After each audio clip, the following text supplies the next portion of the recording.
ನೋಟದಲ್ಲಿ ಸಣ್ಣ ಚಿರತೆಯಂತೆ ಕಾಣುವ ವಿಶಿಷ್ಟ ನೋಟದ ಬೆಕ್ಕಿನ ತಳಿ ಬೆಂಗಾಲ್ ಕ್ಯಾಟ್ಗಳದ್ದು. ಈ ವಿಡಿಯೋದಲ್ಲಿ ನಾವು ಬೆಂಗಾಲ್ ಕ್ಯಾಟ್ಗಳ ಇತಿಹಾಸ, ದೈಹಿಕ ಚಹರೆ, ಮನೋಧರ್ಮ ಸೇರಿದಂತೆ ವಿವಿಧ ಅಂಶಗಳ ಕುರಿತು ತಿಳಿಯೋಣ. ಇತಿಹಾಸ: ಬೆಂಗಾಲ್ ಕ್ಯಾಟ್ಗಳು ಮೂಲತಃ ಕಾಡಿನ DNA ಹೊಂದಿವೆ. ಅದು ಹೇಗೆ ಎಂದು ತಿಳಿಯೋಣ ಬನ್ನಿ. 1960ರ ಸುಮಾರಿನಲ್ಲಿ USAಯಲ್ಲಿ ಲೆಪರ್ಡ್ ಕ್ಯಾಟ್ ಎಂಬ ಕಾಡು ಬೆಕ್ಕಿನ ಪ್ರಭೇದವೊಂದು ಬಹು ಜನಪ್ರಿಯವಾಗಿತ್ತು. ಈ ಬೆಕ್ಕುಗಳು ಚಿಕ್ಕ ಗಾತ್ರದವುಗಳಾಗಿದ್ದು ದೊಡ್ಡ ಗಾತ್ರದ ಕಣ್ಣುಗಳು, ದೇಹದ ಮೇಲಿನ ಚಿತ್ತಾಕರ್ಷಕ ಪಟ್ಟಿಗಳಿಂದಾಗಿ ಅವು ಸಾಕುಪ್ರಾಣಿ ಪ್ರೇಮಿಗಳ ಗಮನ ಸೆಳೆದಿದ್ದವು. ವಾಸ್ತವದಲ್ಲಿ ಅವು ದಕ್ಷಿಣ, ಆಗ್ನೇಯ ಮತ್ತು ಪೂರ್ವ ಏಷ್ಯಾದ ಸ್ಥಳೀಯ ಕಾಡು ಬೆಕ್ಕುಗಳಾಗಿದ್ದವು. ಈ ಮಧ್ಯೆ ಜೀನ್ ಮಿಲ್ ಎಂಬ ಮಹಿಳೆ ಒಂದು ಲೆಪರ್ಡ್ ಕ್ಯಾಟನ್ನು ಕೊಂಡು ಸಾಕಿದಳು. ಅದಕ್ಕೆ ಸಂಗಾತಿಯನ್ನಾಗಿ ಮತ್ತೊಂದು ಈಜಿಪ್ತಿಯನ್ ಮೌ ಬೆಕ್ಕನ್ನು ಸಾಕಿದಳು. ಕಾಲಾನಂತರದಲ್ಲಿ ಅವೆರಡೂ ಸೇರಿ ಹೊಸ ಬಗೆಯ ಹೈಬ್ರಿಡ್ ತಳಿಯೊಂದು ಸೃಷ್ಟಿಯಾಯಿತು. ಆ ತಳಿ ಪಶುವೈದ್ಯರು ಸೇರಿದಂತೆ ಹಲವರ ಗಮನ ಸೆಳೆಯಿತು. ಆ ಮರಿಗಳು ಹೆಣ್ಣುಗಳಾದ್ದರಿಂದ ಅವುಗಳನ್ನು ಪುನಃ ಅವುಗಳ ತಂದೆಯೊಂದಿಗೆ ಕ್ರಾಸ್ ಮಾಡಿಸಿ ಹೊಸ ಬಗೆಯ ಮರಿಗಳನ್ನು ಪಡೆಯಲಾಯಿತು. ಹೊಸದಾಗಿ ರೂಪಿಸಲಾದ ತಳಿಗಳು ಸ್ನೇಹಪರ ಮತ್ತು ವಿಧೇಯವಾಗಿದ್ದವು. ಆಗ ಆಕೆಗೆ ಲೆಪರ್ಡ್ ಕ್ಯಾಟ್ಗೆ ಸಂವಾದಿಯಾಗಿ ಹೊಸದಾದ ವೈಲ್ಡ್ ಲುಕಿಂಗ್ನ ಎಂದರೆ ಕಾಡು ಬೆಕ್ಕಿನ ಥರದ ನಾಡು ಬೆಕ್ಕನ್ನು ರೂಪಿಸುವ ಮನಸ್ಸಾಯಿತು. ಕಾರಣ, ಲೆಪರ್ಡ್ ಕ್ಯಾಟ್ಗಳು ಅಧಿಕ ನಾಚಿಕೆ ಸ್ವಭಾವ ಹೊಂದಿದವು ಮತ್ತು ಅವು ಆ್ಯಂಟಿಸೋಷಿಯಲ್ ಎಂದರೆ ಸಾಮಾಜಿಕವಲ್ಲದ ಬೆಕ್ಕಿನ ಪ್ರಭೇದವಾಗಿದ್ದು ಉತ್ತಮ ಸಾಕುಬೆಕ್ಕುಗಳಲ್ಲ ಎಂಬ ಕುಖ್ಯಾತಿ ಗಳಿಸಿವೆ. ಲೆಪರ್ಡ್ ಕ್ಯಾಟ್ಗಳ ಮೋಹಕ್ಕೆ ಒಳಗಾಗುವ ಅನೇಕ ಜನರು ಮರಿಗಳಿದ್ದಾಗ ಅವುಗಳ ಅಂದಕ್ಕೆ ಮಾರು ಹೋಗಿ ಅವು ಬೆಳೆದು ದೊಡ್ಡದಾದ ನಂತರ ಅವುಗಳನ್ನು ನಿಭಾಯಿಸಲಾಗದೆ ಬೀದಿಗೆ ಬಿಡುತ್ತಿದ್ದರು. ಈ ಎಲ್ಲ ಕಾರಣಗಳಿಂದಾಗಿ ಆಕೆ ಹೊಸ ತಳಿಯೊಂದನ್ನು ಅಭಿವೃದ್ಧಿಪಡಿಸುವ ಪಣತೊಟ್ಟಳು. ಹೊಸ ತಳಿಯು ಬಹುಬೇಗ ಬಹು ಜನಪ್ರಿಯ ತಳಿಯಾಗಿ ಗುರುತಿಸಿಕೊಂಡಿತು. ಜೀನ್ ಮಿಲ್ನ ಶ್ರಮ ಸಾರ್ಥಕವೆನಿಸಿತು. ದೈಹಿಕ ಗೋಚರತೆ: ಇದೊಂದು ಮಧ್ಯಮ ಗಾತ್ರದ ಬೆಕ್ಕಿನ ತಳಿಯಾಗಿದ್ದು 8 ರಿಂದ 15 ಪೌಂಡ್ ತೂಗುತ್ತದೆ. ಇವುಗಳು ಸ್ಪರ್ಶಕ್ಕೆ ಮೃದುವಾದ ರೇಷ್ಮೆ ತೆರನಾದ ಭವ್ಯ ಕೂದಲನ್ನು ಹೊಂದಿರುತ್ತವೆ. ಇವುಗಳಿಗೆ ವಾರಕ್ಕೆ 1-2 ಬಾರಿ ಬ್ರಷಿಂಗ್ನ ಅವಶ್ಯಕತೆ ಇದೆ. ಈ ಬೆಕ್ಕುಗಳಲ್ಲಿ ಹಿನ್ನೆಲೆ ಬಣ್ಣವು ತೆಳು ಹಳದಿಯಿಂದ ತುಕ್ಕಿನ ಬಣ್ಣ ಎಂದರೆ ಲೈಟ್ ಯೆಲ್ಲೋದಿಂದ ರಸ್ಟ್ ಕಲರ್ವರೆಗೆ ವಿಭಿನ್ನ ಬಣ್ಣದಲ್ಲಿ ಕಂಡುಬರುತ್ತವೆ. ಇವುಗಳ ಮೈ ಮೇಲೆ ವಿವಿಧ ಗಾತ್ರ ಮತ್ತು ಆಕಾರದ ಪಟ್ಟೆ ಅಥವಾ ಚುಕ್ಕೆಗಳನ್ನು ಕಾಣಬಹುದು. ಅದಕ್ಕೆ ರೋಸೆಟ್ಸ್ ಎಂದು ಕರೆಯುತ್ತಾರೆ. ರೋಸೆಟ್ಸ್ಗಳು ಬ್ಲಾಕ್ನಿಂದ ರೆಡ್ಡಿಶ್ ವರೆಗೆ ವಿವಿಧ ಶೇಡ್ಸ್ನಲ್ಲಿ ಕಂಡುಬರುತ್ತವೆ. ಇವುಗಳು ನೋಟದಲ್ಲಿ ಲೆಪರ್ಡ್ ಕ್ಯಾಟ್ ಮತ್ತು ಓಸಿಲೋಟ್ಸ್ಗಳನ್ನು ಹೋಲುತ್ತವೆ. ಇವುಗಳು ಮಾರ್ಬಲ್ ಕಲರ್ನಲ್ಲಿ ಸಹ ಕಾಣಸಿಗುತ್ತವೆ. ಜೊತೆಗೆ ಸ್ನೋ, ಸಿಲ್ವರ್ ಕಲರ್ನಲ್ಲಿಯೂ ಸಹ ಕಾಣಸಿಗುತ್ತವೆ. ಆದರೂ ಈ ಬಣ್ಣ ವಿನ್ಯಾಸಗಳು ವಿರಳಾತಿ ವಿರಳವೆಂದು ಹೇಳಬಹುದು. ಮನೋಧರ್ಮ: ಇದೊಂದು ಅತಿ ಜಾಣ್ಮೆಯ, ಬಲವಾದ ಇಚ್ಛಾಶಕ್ತಿ ಹೊಂದಿದ, ಪಾಲಕನ ಪ್ರೀತಿ ಗಮನದ ಬೇಡಿಕೆ ಇಡುವ ಹಠಮಾರಿ ಸ್ವಭಾವದ ಬೆಕ್ಕಿನ ತಳಿಯಾಗಿದೆ. ಇವು ಪಾಲಕರೊಂದಿಗೆ ಬಲವಾದ ಬಾಂಧವ್ಯವನ್ನು ಬೆಳೆಸಿಕೊಳ್ಳುತ್ತವೆ. ಅವು ಅವರಿಂದ ದೂರವಾದರೆ ಸೋಷಿಯಲ್ ಆಂಗ್ಸಿಟಿ ಸಾಮಾಜಿಕ ಆತಂಕಕ್ಕೆ ತುತ್ತಾಗುತ್ತವೆ. ಇವು ಪಾಲಕ ತನ್ನ ಮೈದಡುವುದನ್ನು ಆತನೊಂದಿಗೆ ಆಟವಾಡುವುದನ್ನು ಇಷ್ಟಪಡುತ್ತವೆ. ಸದಾ ಪಾಲಕನ ಚಲನವಲನದ ಮೇಲೆ ಕಣ್ಣಿಟ್ಟಿರುತ್ತವೆ. ತನಗೇನಾದರೂ ಬೇಕಾದರೆ ಜೋರಾಗಿ ಅರಚುತ್ತವೆ. ಇವುಗಳು ಅಧಿಕ ಪ್ರಾಂತೀಯತೆ ಮನೋಭಾವ ಹೊಂದಿದ, ಪ್ರಾಬಲ್ಯ ಮನೋಪ್ರವೃತ್ತಿಯ ಬೆಕ್ಕುಗಳಾಗಿದ್ದು ಇತರೆ ಬೆಕ್ಕುಗಳ ಜೊತೆ ಅಸಹಿಷ್ಣುಗಳಾಗಿರುತ್ತವೆ. ಹಾಗಾಗಿ 2-3 ಬೆಕ್ಕುಗಳನ್ನು ಸಾಕುವ ಇರಾದೆ ಇದ್ದಲ್ಲಿ ಮರಿಗಳಿದ್ದಾಗಿನಿಂದಲೇ ಸಾಕುವುದು ಉತ್ತಮ. ಇವು ಮಕ್ಕಳೊಂದಿಗೆ ಪ್ರೀತಿಯ ಮತ್ತು ಸಹಿಷ್ಣುಗಳಾಗಿವೆ. ಇದೊಂದು ಅಧಿಕ ಶಕ್ತಿಯ ಮಟ್ಟ ಹೊಂದಿದ ಹೆಚ್ಚಿನ ಚಟುವಟಿಕೆಶೀಲ ಬೆಕ್ಕಿನ ತಳಿಯಾಗಿದ್ದು ಸದಾ ಆಟವಾಡಲು, ಜಂಪ್ ಮಾಡಲು, ಏನನ್ನಾದರೂ ಏರಲು ಹವಣಿಸುತ್ತಿರುತ್ತವೆ. ಇವುಗಳು ಎತ್ತರದ ಸ್ಥಳಗಳ ಮೇಲೇರಿ ವಿರಮಿಸಲು ಇಚ್ಛಿಸುತ್ತವೆ. ಇವುಗಳಲ್ಲಿ ಬೇಟೆ ಪ್ರವೃತ್ತಿ ಅಧಿಕವಾಗಿದ್ದು ಇದೊಂದು ಉತ್ತಮ ಪರಭಕ್ಷಕ ಬೆಕ್ಕಿನ ತಳಿಯಾಗಿದೆ. ಇವು 4 ರಿಂದ 10 ತಿಂಗಳ ಅವಧಿ ಒಳಗೆ ಮೊದಲ ಹೀಟಿಗೆ ಬರುತ್ತವೆ. ಇವುಗಳಲ್ಲಿ ಸೂಲಿನ ಗಾತ್ರ ಎಂದರೆ ಲಿಟ್ಟರ್ ಸೈಜ್ ಒಂದು ಬಾರಿಗೆ 3 ರಿಂದ 4 ಮರಿಗಳಾಗಿವೆ. ಇವು 12 ರಿಂದ 16 ವರ್ಷ ಜೀವಿತಾವಧಿಯನ್ನು ಹೊಂದಿರುತ್ತವೆ. ಭಾರತದಲ್ಲಿ ದರವು ಪೆಟ್ ಕ್ವಾಲಿಟಿ ಮತ್ತು ಶೋ ಕ್ವಾಲಿಟಿಯನ್ನು ಆಧರಿಸಿ 30,000 ದಿಂದ ಲಕ್ಷಾಂತರ ರೂಪಾಯಿಗಳಷ್ಟಿದೆ. ಇದಿಷ್ಟು ಬೆಂಗಾಲ್ ಕ್ಯಾಟ್ಗಳ ಕುರಿತ ಕಿರು ಮಾಹಿತಿ. ಧನ್ಯವಾದಗಳು. ನಮಸ್ಕಾರ. ಜಗತ್ತಿನ ಅತಿ ಜನಪ್ರಿಯ ಬೆಕ್ಕಿನ ತಳಿ ಪರ್ಷಿಯನ್ ಕ್ಯಾಟ್ಗಳದ್ದಾಗಿದೆ.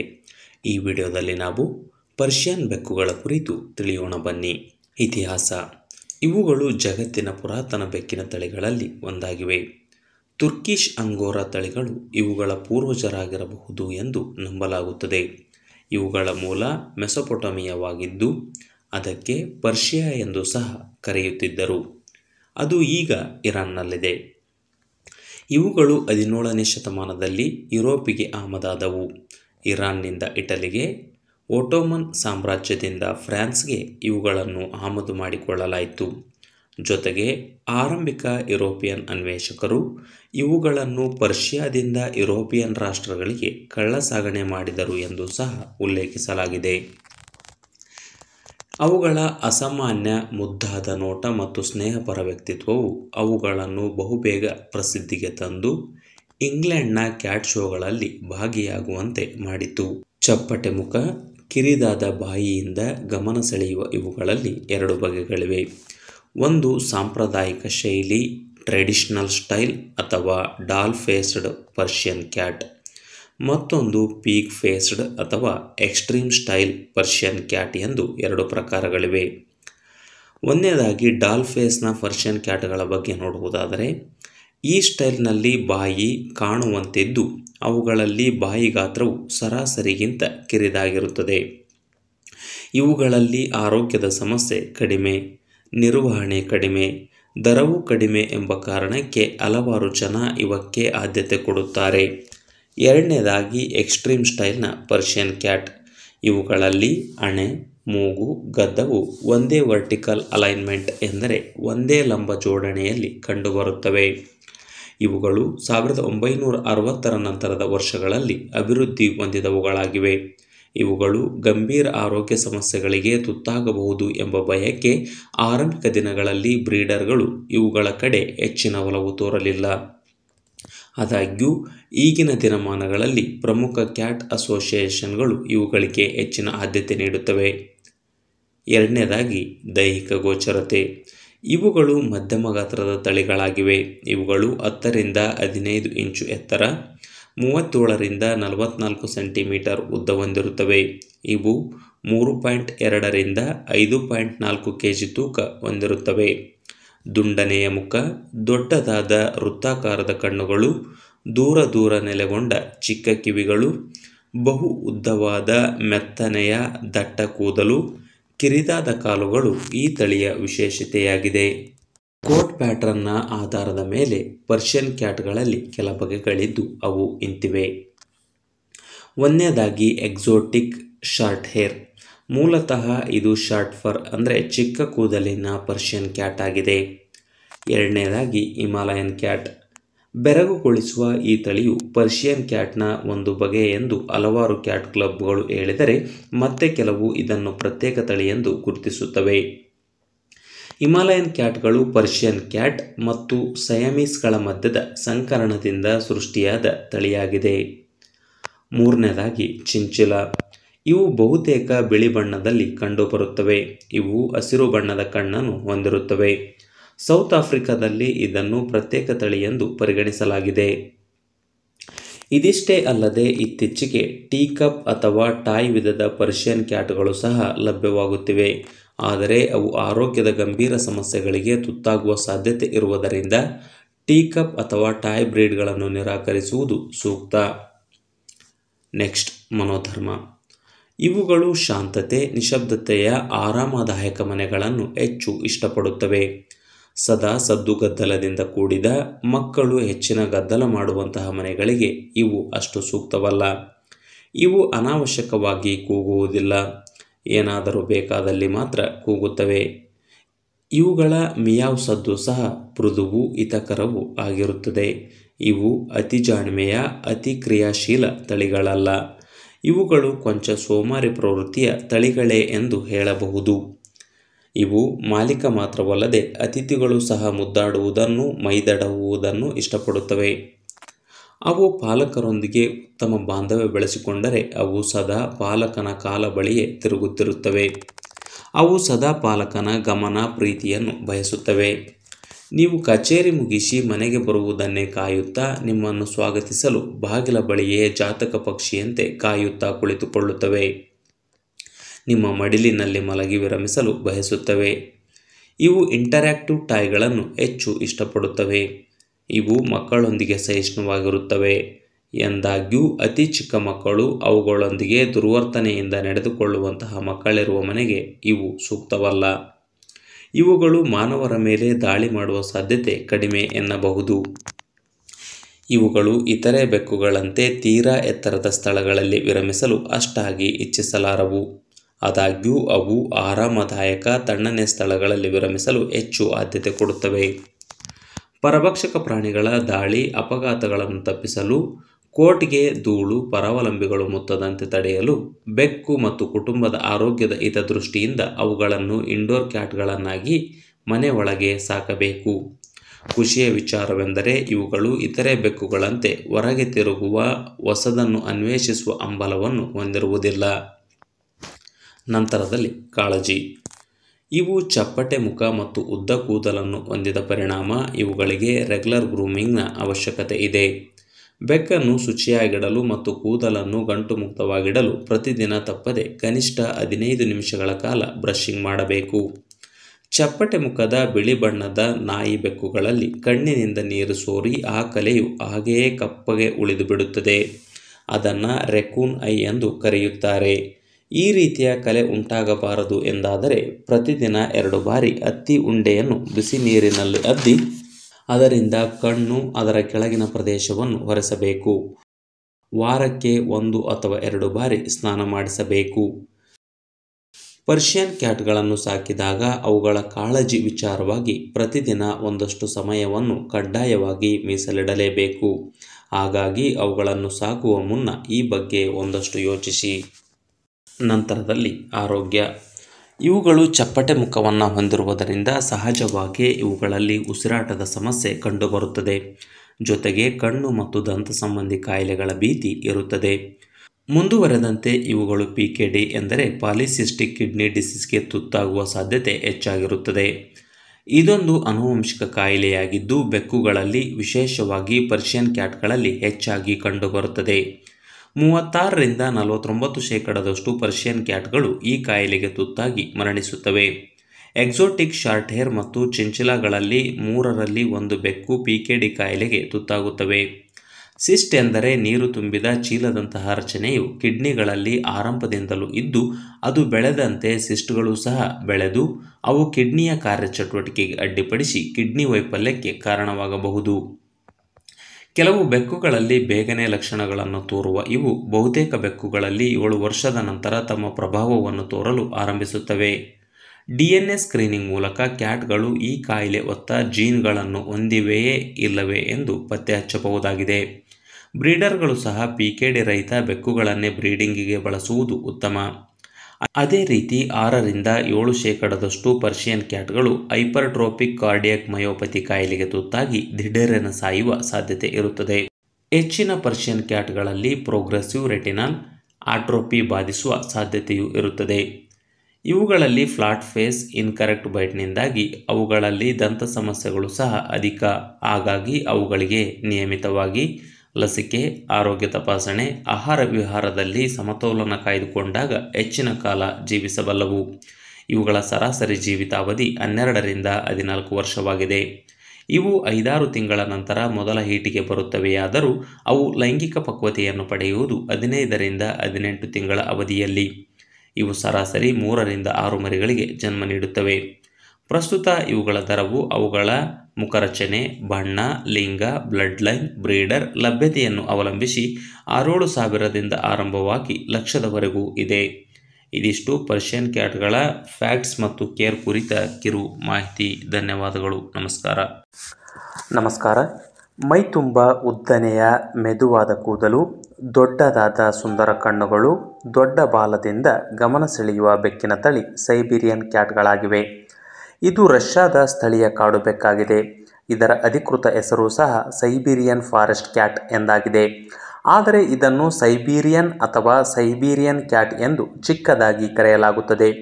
ಈ ಕಾಡು ಬೆಕ್ಕು ಶತಮಾನಗಳಷ್ಟು ಹಿಂದೆಯೇ ಡೊಮೆಸ್ಟಿಕೇಟ್ ಎಂದರೆ ಮಾನವನ ಒಡನಾಡಿಯಾಗಿದ್ದು ರಷ್ಯಾದ ಸ್ಥಳೀಯ ಲ್ಯಾಂಡ್ ರೇಸ್ ಕ್ಯಾಟ್ ಆಗಿದೆ. ಲ್ಯಾಂಡ್ ರೇಸ್ ಎಂದರೆ ಸ್ಥಳೀಯ ಸಂಸ್ಕೃತಿ, ಪರಿಸರ ಕೃಷಿಗೆ ತಕ್ಕಂತೆ ಬದಲಾವಣೆ ಹೊಂದಿ ಒಗ್ಗಿಕೊಂಡಂತಹ ಡೊಮೆಸ್ಟಿಕೇಟ್ ಪ್ರಾಣಿ ಅಥವಾ ಜೀವಿ ಎಂದಾಗಿದೆ. ರಷ್ಯಾದ ಹಳೆಯ ವರ್ಣಚಿತ್ರ ಸಾಹಿತ್ಯ ಮಾತ್ರವಲ್ಲದೆ ಪುರಾತನ ಜಾನಪದ ಕಥೆಗಳಲ್ಲಿಯೂ ಸಹ ಇವುಗಳ ಉಲ್ಲೇಖವನ್ನು ಕಾಣಬಹುದು. Moscow semi long hair cat ಎಂದು ಕರೆಯಲ್ಪಡುವ ಈ ತಳಿ ರಷ್ಯಾದ ರಾಷ್ಟ್ರೀಯ ಬೆಕ್ಕು ಎಂಬ ಮಾನ್ಯತೆಯನ್ನು ಸಹ ಪಡೆದಿದೆ. ಈ ತಳಿಯ ಕುರಿತು 1892ರಲ್ಲಿ ಹ್ಯಾರಿಸನ್ ವೇರ್ ರಚಿಸಿದ our cat and all about them ಕೃತಿಯಲ್ಲಿ ಉಲ್ಲೇಖವನ್ನು ಕಾಣಬಹುದು. 1980ರ ನಂತರ ಈ ತಳಿ ಮಾನ್ಯತೆ ಪಡೆಯಿತು. 1990ರಲ್ಲಿ ಮೊದಲ ಬಾರಿಗೆ ಇದನ್ನು USAಗೆ ತರಲಾಯಿತು. ಆನಂತರ ಇದು ಹೆಚ್ಚು ಪ್ರವರ್ಧಮಾನಕ್ಕೆ ಬಂದಿತು. ದೈಹಿಕ ಚಹರೆ. ಸೈಬೀರಿಯನ್ಗಳು ನೋಟದಲ್ಲಿ ನಾರ್ವೇಜಿಯನ್ ಫಾರೆಸ್ಟ್ ಕ್ಯಾಟನ್ನು ಹೋಲುತ್ತವೆ. ಇವು ಬಲ ಮತ್ತು ಶಕ್ತಿಯುತವಾಗಿ ನಿರ್ಮಿಸಿದ ಮೀಡಿಯಂನಿಂದ ಮೀಡಿಯಂ ಲಾರ್ಜ್ ಸೈಜ್ನ ಕ್ಯಾಟ್ ಬ್ರೀಡ್ ಆಗಿವೆ. ಇವುಗಳು 9ರಿಂದ 11 ಇಂಚು ಎತ್ತರ, 15ರಿಂದ 18 ಇಂಚು ಉದ್ದ, 4.5ರಿಂದ 9.1 kg ತೂಕ ಹೊಂದಿರುತ್ತವೆ. ಇವು ಅಸಾಧಾರಣ ಚುರುಕು ಬುದ್ಧಿಯ ಉತ್ತಮ ಜಿಗಿತಗಾರರಾಗಿವೆ. ಇವು ಬಲವಾದ ಹಿಂಭಾಗ, ದೊಡ್ಡದಾದ ವೃತ್ತಾಕಾರದ ಪಂಜಗಳು, ದೊಡ್ಡ ಬಾಲ, ದೊಡ್ಡ ಕಣ್ಣು, ಕಿವಿಗಳು, ಅಗಲವಾದ ಹಣೆ ಇವುಗಳ ವಿಶೇಷತೆ. ಇವುಗಳ ಹಿಂಗಾಲು ಮುಂಗಾಲುಗಳಿಗಿಂತ ಕೊಂಚ ದೊಡ್ಡದಾದ ಕಾರಣ ಬೆನ್ನು ಕಮಾನಿನ ರೀತಿ ಕೊಂಚ ಉಚ್ಚರಿಸಿದಂತೆ ಕಾಣುತ್ತದೆ. ತತ್ಪರಿಣಾಮ ಅದು ಅವುಗಳ ಕ್ರಿಯಾಶೀಲ ಆಟೋಟದ ಚಟುವಟಿಕೆಗೆ ನೆರವಾಗುತ್ತದೆ. ಇವುಗಳಲ್ಲಿ ನಾವು 3 ಬಗೆಯ ಕೋಟ್ಗಳನ್ನು ಕಾಣುತ್ತೇವೆ. ನಾಯಿಗಳಲ್ಲಿ ನಾವು ಸಾಮಾನ್ಯವಾಗಿ 2 ಬಗೆಯ ಕೋಟನ್ನು ಕಾಣುತ್ತೇವೆ. ಒಂದು ಔಟರ್ ಕೋಟ್, ಮತ್ತೊಂದು ಇನ್ನರ್ ಕೋಟ್. ಆದರೆ ಸೈಬೀರಿಯನ್ ಬೆಕ್ಕುಗಳಲ್ಲಿ ಗಾರ್ಡ್ ಹೇರ್, ಆನ್ ಹೇರ್ ಮತ್ತು ಡೌನ್ ಹೇರ್ ಎಂದು 3 ಪ್ರಕಾರಗಳಿವೆ. ನಾಯಿಗಳ ಕೋಟ್ ರೀತಿಯೇ ಇಲ್ಲಿ ಗಾರ್ಡ್ ಹೇರ್ ಎಂದರೆ ಔಟರ್ ಕೋಟ್ ಆಗಿದ್ದು, ಅದು ಕೋಟ್ನ ಹೊರಪದರ ದೃಷ್ಟಿಗೋಚರ ಕೂದಲಾಗಿದೆ. ನಾಯಿಗಳ ಕೋಟ್ ರೀತಿಯೇ ಇಲ್ಲಿ ಗಾರ್ಡ್ ಹೇರ್ ಔಟರ್ ಕೋಟ್ ಆಗಿದ್ದು, ಅದು ಕೋಟ್ನ ಹೊರಪದರ ದೃಷ್ಟಿಗೋಚರ ಕೂದಲಾಗಿದೆ. ಅದು ಒರಟಾಗಿದ್ದು ಜಲ ನಿರೋಧಕವಾಗಿ, ಸೂರ್ಯನ ಶಾಖ ನಿರೋಧಕವಾಗಿ, ಕೀಟಗಳ ಕಡಿತ ತಪ್ಪಿಸಲು, ಬೇರೆ ಪ್ರಾಣಿಯು ಕಚ್ಚಿದಾಗ ಕಡಿತದ ತೀವ್ರತೆ ಅಷ್ಟಾಗಿ ಬಾಧಿಸದಂತೆ ತಡೆಯಲು ಗಾರ್ಡ್ ಹೇರ್ ನೆರವಾಗುತ್ತದೆ. ಎರಡನೆಯದಾಗಿ ಡೌನ್ ಹೇರ್. ಇದು ಅಂಡರ್ ಕೋಟ್ ಆಗಿದ್ದು ದೇಹವನ್ನು ತಂಪು ಮತ್ತು ಬಿಸಿಯಾಗಿಡಲು ನೆರವಾಗುತ್ತದೆ. ಇವೆರಡರ ಮಧ್ಯದಲ್ಲಿ ಕಂಡುಬರುವಂಥದ್ದು ಆನ್ ಹೇರ್. ಇದು ನಾನು ಇದುವರೆಗೂ ಓದಿದ ಪ್ರಕಾರ ನಾಯಿಗಳಲ್ಲಿ ಈ ಬಗೆಯ ಕೂದಲಿನ ಬಗ್ಗೆ ಎಲ್ಲಿಯೂ ಉಲ್ಲೇಖವಾಗಿಲ್ಲ. ಈ ಕೂದಲನ್ನು ಹೈಬ್ರಿಡ್ ಎಂದು ಪರಿಗಣಿಸಲಾಗುತ್ತದೆ. ಇದು ಸಹ ಡೌನ್ ಹೇರ್ನಂತೆ ತೆಳ್ಳನೆ ಅಲೆಯಂತಿದ್ದು ದೇಹಕ್ಕೆ ರಕ್ಷಣೆ ನೀಡುವ ಕಾರ್ಯವನ್ನು ಮಾಡುತ್ತದೆ. ಈ 3 ಬಗೆಯ ಕೋಟ್ಗಳು ಸೇರಿ ಸೈಬೀರಿಯನ್ಗಳನ್ನು ರಷ್ಯಾದ ತೀವ್ರತರ ಹವಾಮಾನ ವೈಪರೀತ್ಯಗಳಿಂದ ಕಾಪಾಡುತ್ತದೆ. ಇವುಗಳಲ್ಲಿ ಕೆಲವು ಸಾಲಿಡ್ ಕಲರ್ ಮಾತ್ರವಲ್ಲದೆ ಟ್ಯಾಬಿ, ಟಾರ್ಟಾಯ್ಸೆಲ್ ಕಲರ್ ಪಾಯಿಂಟ್ ಪ್ಯಾಟರ್ನ್ಗಳಲ್ಲಿಯೂ ಸಹ ಇವು ಕಂಡುಬರುತ್ತವೆ. ಮನೋಧರ್ಮ. ಇವು ಮಾಲೀಕನನ್ನು ಹಚ್ಚಿಕೊಳ್ಳುವ ಮತ್ತು ಆಟೋಟದ ತಮಾಷೆಯ ಪ್ರವೃತ್ತಿಯ ಬೆಕ್ಕುಗಳಾಗಿವೆ. ಇವು ದೈಹಿಕವಾಗಿ ಮತ್ತು ಭಾವನಾತ್ಮಕವಾಗಿ ಬಹಳ ನಿಧಾನವಾಗಿ ಪ್ರೌಢಿಮೆಗೆ ಬರುತ್ತವೆ. ಇವು 5 ವರ್ಷದ ವೇಳೆಗೆ ಅಡಲ್ಟ್ಹುಡ್ ಎಂದರೆ ಪ್ರೌಢಾವಸ್ಥೆಗೆ ತಲುಪುತ್ತವೆ. ಇದರರ್ಥ ಇವು 5 ವರ್ಷಕ್ಕೆ ಲೈಂಗಿಕ ಪ್ರೌಢಿಮೆಗೆ ಬರುತ್ತವೆ ಎಂದರ್ಥವಲ್ಲ. ಬದಲಾಗಿ ಅವು ತಮ್ಮ ಜೀವನದ ಬಹು ಸಮಯದವರೆಗೆ ಮರಿಗಳ ರೀತಿ ವರ್ತಿಸುತ್ತವೆ ಎಂದಾಗಿದೆ. ಕಾಳಜಿ. ಇವು ಉದ್ದನೆ ಕೂದಲನ್ನು ಹೊಂದಿದ ಪರಿಣಾಮ ಅವುಗಳಿಗೆ ರೆಗ್ಯುಲರ್ ಬ್ರಷಿಂಗ್ನ ಅವಶ್ಯಕತೆ ಇದೆ. ಇವು ವರ್ಷಕ್ಕೆ 1 ಅಥವಾ 2 ಬಾರಿ ಮೌಲ್ಟ್ ಎಂದರೆ ಹೆವಿ ಶೆಡ್ಡಿಂಗಿಗೆ ಒಳಗಾಗುತ್ತವೆ. ಯಾವುದೇ ಬೆಕ್ಕು ಅಥವಾ ನಾಯಿ 100% ಹೈಪೋ ಅಲರ್ಜೆನಿಕ್ ಅಲ್ಲ. ಆದಾಗ್ಯೂ ಇತರೆ ತಳಿಗಳಿಗೆ ಹೋಲಿಸಿದಾಗ ಇವುಗಳು ಪೆಟ್ ರಿಲೇಟೆಡ್ ಅಲರ್ಜಿ ಹೊಂದಿದವರಿಗೆ ಕೊಂಚ ಉತ್ತಮವಾಗಿವೆ ಎಂದು ಹೇಳಲಾಗುತ್ತದೆ. ಸಂತಾನೋತ್ಪತ್ತಿ. ಇತರೆ ತಳಿಗಳಿಗೆ ಹೋಲಿಸಿದಾಗ ಇವುಗಳು ಬಹುಬೇಗ ಪ್ರಾಯಕ್ಕೆ ಬರುತ್ತವೆ. ಕಾರಣ ಮೂಲತಃ ಇವು ಕಾಡು ಬೆಕ್ಕುಗಳಾಗಿದ್ದು ಈ ವೇಳೆ ಅವು ಸಣ್ಣ ವಯಸ್ಸಿನಲ್ಲೇ ಮರಣಿಸಿಬಿಡುತ್ತಿದ್ದವು. ಹಾಗಾಗಿ ಅವು ಸಾಯುವ ಮುನ್ನ ಬಹಳಷ್ಟು ಸಂತಾನವನ್ನು ಹೆತ್ತು ಜೈವಿಕ ಸಮತೋಲನವನ್ನು ಸಾಧಿಸಲೋಸುಗ ಪ್ರಕೃತಿ ಅವುಗಳಿಗೆ ಈ ರೀತಿಯ ವರದಾನವನ್ನು ನೀಡಿತ್ತು. ಇವು ಕೆಲವೇಳೆ 5 ತಿಂಗಳ ಪ್ರಾಯದಲ್ಲೇ ಮೊದಲ ಹೀಟಿಗೆ ಬಂದು ಬಿಡುತ್ತವೆ. ಹೆಣ್ಣು 9ರಿಂದ 10 ವರ್ಷದ ನಂತರವೂ ಮರಿ ಹಾಕಿದ ಉದಾಹರಣೆಗಳಿವೆ. ಆದಾಗ್ಯೂ 18 ತಿಂಗಳ ನಂತರ ಮತ್ತು 6 ವರ್ಷದೊಳಗಿನ ತಾಯಿ ಬೆಕ್ಕು ಹಾಕಿದ ಮರಿಗಳಲ್ಲಿ ಮರಣದ ಸಾಧ್ಯತೆ ಕಡಿಮೆ ಇರುತ್ತದೆ. ಕೆಲವು ಹೆಣ್ಣು ಸೈಬೀರಿಯನ್ಗಳು ಏಕಸಂಗಾತಿಯೊಂದಿಗೆ ಮಾತ್ರವೇ ಸಾಂಗತ್ಯ ಬೆಳೆಸುತ್ತವೆ. ಗಂಡು 5 ತಿಂಗಳಿನಿಂದ ಹಿಡಿದು 10 ವರ್ಷದವರೆಗೂ ಕ್ರಾಸ್ ಮಾಡುವ ಸಾಮರ್ಥ್ಯವನ್ನು ಹೊಂದಿರುತ್ತದೆ. ಇವು ಸರಾಸರಿ 5ರಿಂದ 6 ಮರಿಗಳಿಗೆ ಜನ್ಮ ನೀಡುತ್ತವೆ. ಇವು ಅತ್ಯುತ್ತಮ ಪೋಷಕರಾಗಿದ್ದು ಮರಿಗಳೊಂದಿಗೆ ಉತ್ತಮ ಬಾಂಧವ್ಯ ಬೆಳೆಸಿ ಕಾಳಜಿ ಮಾಡುತ್ತವೆ. ಕೊನೆಯದಾಗಿ ಹೇಳುವುದಾದರೆ ಇವು 10-18 ವರ್ಷ ಜೀವಿತಾವಧಿ ಹೊಂದಿರುತ್ತವೆ. ಭಾರತದಲ್ಲಿ ಪ್ರಸ್ತುತ ಇವುಗಳ ದರವು 20ರಿಂದ 25 ಸಾವಿರದಷ್ಟಿದೆ. ಇದಿಷ್ಟು ಸೈಬೀರಿಯನ್ ಕಾಡು ಬೆಕ್ಕಿನ ಕುರಿತ ಕಿರು ಮಾಹಿತಿ. ಧನ್ಯವಾದಗಳು. ನಮಸ್ಕಾರ. ಡೊಮೆಸ್ಟಿಕ್ ಕ್ಯಾಟ್ಗಳಲ್ಲೇ ಅತಿ ದೊಡ್ಡ ಬೆಕ್ಕಿನ ತಳಿ ಎಂದು ಗುರುತಿಸಿಕೊಂಡಿರುವುದು ಸವನ್ನಾ ತಳಿಯಾಗಿದೆ. ಕ್ಯಾಲಿಫೋರ್ನಿಯಾದ ಸ್ಕಾರ್ಲೆಟ್ಸ್ ಮ್ಯಾಜಿಕ್ ಎಂಬ ಒಂದು ಸವನ್ನಾ ಬೆಕ್ಕು ಎತ್ತರ ಮತ್ತು ಉದ್ದದಲ್ಲಿ ವಿಶ್ವ ದಾಖಲೆ ಬರೆದು 2 ಗಿನ್ನಿಸ್ ದಾಖಲೆಗಳನ್ನು ತನ್ನ ಮುಡಿಗೇರಿಸಿಕೊಂಡಿದೆ. ಅದು 18.07 ಇಂಚು ಎತ್ತರವಾಗಿದ್ದು ಮೂಗಿನಿಂದ ಬಾಲದವರೆಗೆ 42.72 ಇಂಚು ಉದ್ದವಾಗಿದೆ. ಸರಿ, ಹಾಗಾದರೆ ಈ ವಿಡಿಯೋದಲ್ಲಿ ನಾವು ಸವನ್ನಗಳ ಹಿನ್ನೆಲೆ ಏನು ಎಂದು ತಿಳಿಯೋಣ ಬನ್ನಿ. ಏಪ್ರಿಲ್ 7, 1986ರಲ್ಲಿ ಜೂಡಿ ಫ್ರ್ಯಾಂಕ್ ಎನ್ನುವವರು ಗಂಡು ಸರ್ವಲ್ ಮತ್ತು ಡೊಮೆಸ್ಟಿಕ್ ಸಯಮೀಸ್ ಥರದ ಹೆಣ್ಣು ಬೆಕ್ಕಿನೊಂದಿಗೆ ಸಂಕರಿಸಿ ಈ ತಳಿಯ ಉಗಮಕ್ಕೆ ನಾಂದಿ ಹಾಡಿದರು. ಸರ್ವಲ್ಸ್ಗಳು ಆಫ್ರಿಕಾದ ಸವನ್ನಾದಲ್ಲಿ ಕಂಡುಬರುವ ಮಧ್ಯಮ ಗಾತ್ರದ ಒಂದು ಬಗೆಯ ಕಾಡು ಬೆಕ್ಕುಗಳಾಗಿದ್ದು ಮೈಮೇಲಿನ ವಿಶಿಷ್ಟ ಪಟ್ಟೆ ವಿನ್ಯಾಸ, ದೊಡ್ಡದಾದ ಕಿವಿಗಳು, ತೆಳುವಾದ ದೇಹ ರಚನೆಯಿಂದಾಗಿ ಗಮನ ಸೆಳೆಯುತ್ತವೆ. ಈ ಸರ್ವಲ್ ಮತ್ತು ಸಯಮೀಸ್ಗಳ ಸಂಕರಣದಿಂದ ಸೃಷ್ಟಿಯಾದ ಹೊಸ ತಳಿಯು ತನ್ನ ತಂದೆಯಾದ ಸರ್ವಲ್ಗಳ ರೀತಿಯೇ ದೊಡ್ಡದಾದ ಕಿವಿಗಳು, ಪಟ್ಟೆ ಚಿತ್ತಾರದ ಕೂದಲು, ಮುಖಚಹರೆ, ದೇಹ ಭಾಷೆಯನ್ನು ಹೊಂದಿತ್ತು. ಜೊತೆಗೆ ತಾಯಿಯ ರೀತಿ ಚಟುವಟಿಕೆಶೀಲ, ಒಡನಾಟ ಮತ್ತು ಲಿಟ್ಟರ್ ಬಾಕ್ಸನ್ನು ಯಾವ ರೀತಿ ಬಳಸಬೇಕು ಎಂಬ ಜ್ಞಾನವನ್ನು ರಕ್ತಗತವಾಗಿ ಪಡೆದುಕೊಂಡು ಬಂದಿತ್ತು. ಈ ಹೊಸ ತಳಿಗೆ ಅದರ ತಂದೆಯ ಮೂಲ ನೆಲೆಯಾದ ಸವನ್ನಾದ ಹೆಸರನ್ನೇ ಇಡಲಾಯಿತು. 1990ರಿಂದ 2001ರ ಮಧ್ಯಭಾಗದಲ್ಲಿ ಈ ತಳಿಯು ಹೆಚ್ಚು ಅಭಿವೃದ್ಧಿ ಹೊಂದಿತು. 1996ರಲ್ಲಿ ಪ್ಯಾಟ್ರಿಕ್ ಕೆಲ್ಲಿ ಮತ್ತು ಜಾಯ್ಸ್ ರೋಪಿರವರು ಇವುಗಳ ಬ್ರೀಡ್ ಸ್ಟ್ಯಾಂಡರ್ಡ್ಸ್ ಬರೆದು ಟೀಕಾಗೆ ಸಲ್ಲಿಸಿದರು. ಟೀಕಾ ಎಂದರೆ ದ ಇಂಟರ್ನ್ಯಾಷನಲ್ ಕ್ಯಾಟ್ ಅಸೋಸಿಯೇಷನ್ ಎಂದರ್ಥವಾಗಿದೆ. ಟೀಕಾವು 2001ರಲ್ಲಿ ಇದನ್ನು ತಳಿಯೆಂದು ಮಾನ್ಯ ಮಾಡಿತು.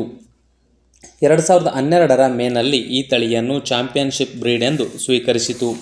ದೈಹಿಕ ಚಹರೆ. ಪೀಳಿಗೆ ಆಧಾರಿತವಾಗಿ ಅವುಗಳ ತೂಕ ಮತ್ತು ಎತ್ತರದಲ್ಲಿ ಭಿನ್ನತೆ ಇರುತ್ತದೆ. ಅವುಗಳ ಪೀಳಿಗೆಯನ್ನು F1, F2, F3 ಎಂದು ಹೀಗೆ ವಿವಿಧ ತೆರನಾಗಿ ವಿಂಗಡಿಸಲಾಗುತ್ತದೆ. ಆದಾಗ್ಯೂ ಸರಾಸರಿ ಹೇಳುವುದಾದರೆ ಇವುಗಳ ಎತ್ತರವು 14ರಿಂದ 17 ಇಂಚು ಎತ್ತರ ಮತ್ತು ತೂಕವು 10ರಿಂದ 23 ಪೌಂಡ್ಸ್ನಷ್ಟಿರುತ್ತದೆ. ತೆಳುವಾದ ಉದ್ದನೆಯ ದೇಹ, ಉದ್ದವಾದ ಕಾಲು, ವಿಶಿಷ್ಟ ಪಟ್ಟೆ ರಚನೆ ಇವುಗಳ ಗುರುತರ ಗೋಚರತೆಯಾಗಿದೆ. ಮನೋಧರ್ಮ. ಇವುಗಳು ತುಂಬ ಸ್ವಾಮಿನಿಷ್ಠ ತಳಿಯಾಗಿದ್ದು ಮನೆ ಒಳಗೆ ಸದಾ ತನ್ನ ಪಾಲಕನ ಬೆನ್ನಿಂದೆ ತಿರುಗುತ್ತಿರುತ್ತವೆ. ಇವು ಪಾಲಕನಿಂದ ಹೆಚ್ಚಿನ ಗಮನ ಬಯಸುತ್ತವೆ. ಅವುಗಳಿಗೆ ಲೀಶ್ ಹಾಕಿಕೊಂಡು ಜೊತೆಗೆ ವಿಹಾರಕ್ಕೆ ಕರೆದೊಯ್ಯುವ ಫೆಚ್ ಗೇಮ್ಗಳನ್ನು ತರಬೇತಿ ಕೊಡಬಹುದಾಗಿದೆ. ಕೆಲವು ಇತರೆ ಅಪರಿಚಿತರು ಬೆಕ್ಕು, ನಾಯಿಗಳೊಂದಿಗೆ ತುಂಬ ಸಾಮಾಜಿಕ ಸ್ನೇಹಪರವಾಗಿರುತ್ತವೆ.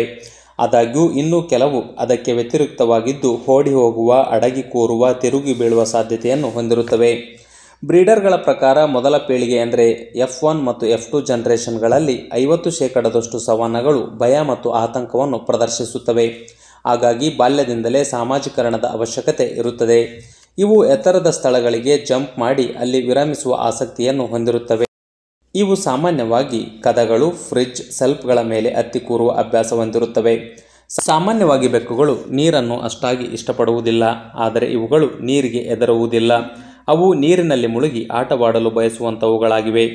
ಇವು ಆಕ್ಟಿವ್ ಆದ ಅಥ್ಲೆಟಿಕ್ ಬ್ರೀಡ್ಗಳಾಗಿವೆ. ಇವುಗಳಲ್ಲಿ ಸೂಲಿನ ಗಾತ್ರವು ಸಹ ಪೀಳಿಗೆಯಿಂದ ಪೀಳಿಗೆಗೆ ಬದಲಾಗುತ್ತದೆ.